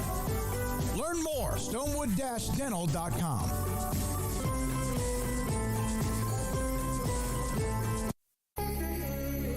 It's time for Paul Catalina's Top 5, brought to you by Texas Beef House. Where's the best beef in Texas? Your house when you order from Texas Beef House. Unleash the flavor of Texas-raised Wagyu. From our pasture to your plate, TexasBeefHouse.com. Aloha! This is Paul Catalina's Top 5, brought to you by Texas Beef House and by the Hawaiian shirt. You can tell, it's a 3-day weekend, so I'm kicking it this week. But I just wanted to go through top 5 things the House versus NCAA settlement won't change. Number 5, lawsuits. These will continue to come. Fontenot versus NCAA is still out there in Colorado. There will still be a ton of them that come along. This just solves the most major one and pressing one at the time, but these will continue to pop up because there will be issues that come out of this settlement that the NCAA and the power conferences will try to shortcut their way out of, and people will fight back. So this is going to be lawsuit heaven for probably the next decade. That's not going to stop. Now, the NCAA hopes that this curtails some of that, but probably not to the level that they want. There will still be lawsuits. Number 4, unionization. That's something they still have to deal with in California and Dartmouth. So unionization will continue to pop up over and over and over again. It is something that cannot be avoided. Now, not every player is in favor of unionization, and not every player is in favor of employment, which we'll get to in a second. But unionization fight will continue on into the next decade and longer because that's how long these things take. So that will still continue to happen. Number 3, collectives will not really change that much. Let's just say that the going rate for a quarterback is $400,000. Well, if you allot, say, $100,000 to a quarterback on your roster, well, how are you going to get that other money? Well, that's where the collectives are going to come in. Look, they've got a $20 to $22 million cap or something like that over all athletics. So funds have to be allotted all over the place, which is where Title IX will come into this. So collectors are still going to have to be there to get you over the finish line. And if collectives still have to be there to get you over the finish line, even though people can make donations directly to the university and make them tax deductible to get you over that finish line, that means there will still be pay for play on the outside. Now, you're paying them for playing anyway at the university, but, let's say Georgia and Alabama are going after the same player, and Georgia is willing to offer him $50,000 more, and they get that from their collective. What has changed there other than that you can do it? Now, maybe the movement's restricted. Maybe you can sign them to longer-term contracts. Maybe the collectives will then be able to deal with those players exclusively, as opposed to other collectives coming in, and should allow you to enforce rules a little bit better when it comes to people making illegal contact because you're actually under a multi-year contract. But pay for play will still exist. Maybe slightly better, but that's not going to change that much. And the number one thing it will not change is conference realignment. This isn't going to slow that down. If anything, this accelerates Clemson and Florida State's need to get to a league where they have more money. It accelerates maybe their need to get private capital or private equity involved.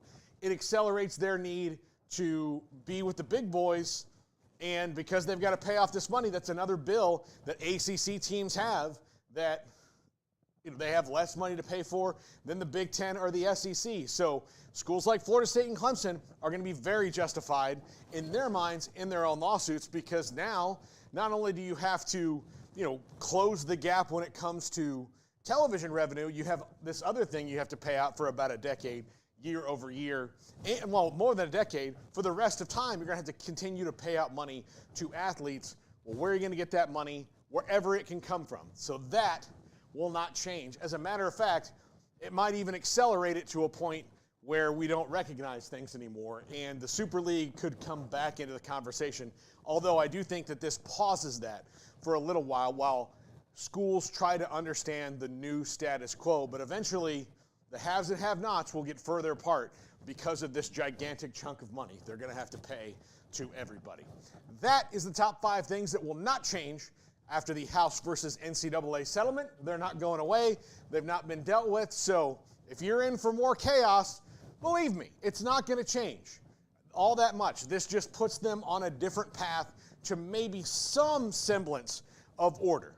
But we don't know that because there's so many offshoots coming off of that. I suggest you watching our interview with Mitt Winter from a couple of days ago and him going through all the different things that will come out of this settlement. 8 or 9 different kind of offshoots that will shoot off of it. Not to mention what we heard from Dan Lust today as well. This is 365 Sports. Craig and I are wrapping it up and sending you to more Memorial Day weekend right now. There you go.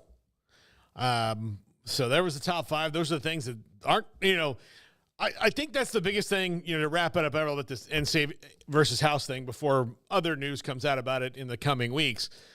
I think there's a lot of things that they think are going to happen that aren't necessarily going to happen. There's a lot of wishful thinking, I think, hopeful thinking that's going on right now. A lot of, we think this will be the way that it has, but as we've heard by every attorney, and you just know, man, the Sharks are just, the water's bloody. The Sharks have arrived and have been swimming around for a while now, and they're not about to let the NCAA up off the canvas if they don't have to. So if there's definitely going to be more of that type of stuff to talk about, I'm sure, but still an eventful time and day yesterday and then today, fading into today for college athletics, to be certain. And, a lot of ramifications that we'll be talking about for a while. Hopefully this does, at least it creates the whole, I suppose there will still be reporting on House because they've got to finalize everything, but that big chunk of, everyday drip that we got from Dellinger and from others on, this is coming, it's inevitable, they're coming, that's pretty much now done, right? So that part of the reporting is now just reserved for finalizing this all. That does, lead to others potentially, but I do look at it as a bit of a win for both parties, certainly more so the players, and the schools do get dinged in some regard, but they also get perhaps some of the control back. So that's a minor win, but still a win nonetheless for them, I think. So, we'll see where we arrive on Tuesday and see if Smokey's back. Not sure on the timeline. Next week, I would think for sure, barring any setbacks, he's back. And I know people will be looking forward to that. But we are going to take Memorial Day weekend, so we're going to be like everybody else and, enjoy an extra day this weekend. And who knows what kind of news awaits us on the other side. In college sports, I've seen so many people who either cover the sport or cover college athletics as a whole or just fans of college athletics that – and I think you said this and Smokey said this, and it's stating the obvious, of course, but it's there's just so much stuff you talk about that's off the field now, and especially in the off season, more so than anything else, is just so much busier than it ever seemed to be before. I don't know what we did during the offseason. Like, there was a little bit of recruiting, but not nearly as much recruiting as there is now. I mean, it's every day, year-round practically at this point. So, yeah, just different and interesting times we live in, but we still love it, and that's why we're here. Absolutely. Everybody have a great and safe Memorial Day weekend. Spend some time with your families, have some barbecues, hit the pool, whatever you can do. Hopefully the weather's good for you. I hope we get some sunshine here, although that will make it ridiculously humid given that we are half-ass underwater in Waco right now. But I'd like to see the sun for more than like a couple seconds as like the one cloud breaks on my drive. So yeah, well, best wishes to those in Belton, Temple, all the areas affected, just anywhere. If you've been affected by all the storms here recently, I know it's been pretty crazy and definitely some nasty business for some parts. But, yeah, a little bit of sunshine on Memorial Day weekend wouldn't be a bad thing. Oh, absolutely. That's going to do it for us. Don't forget about 365 Sports Tonight. Please like and subscribe. If you've not shared the channel with your friends, let the world know about us. We certainly appreciate when you watch whenever you do, whether it's live or later on or just in little clips that we put up. Please follow us on all our social media channels. You can find them pretty much on everything now. We even have a TikTok, which I'm apoplectic about but felt necessary. So this is 365 Sports. Happy Memorial Day, everybody.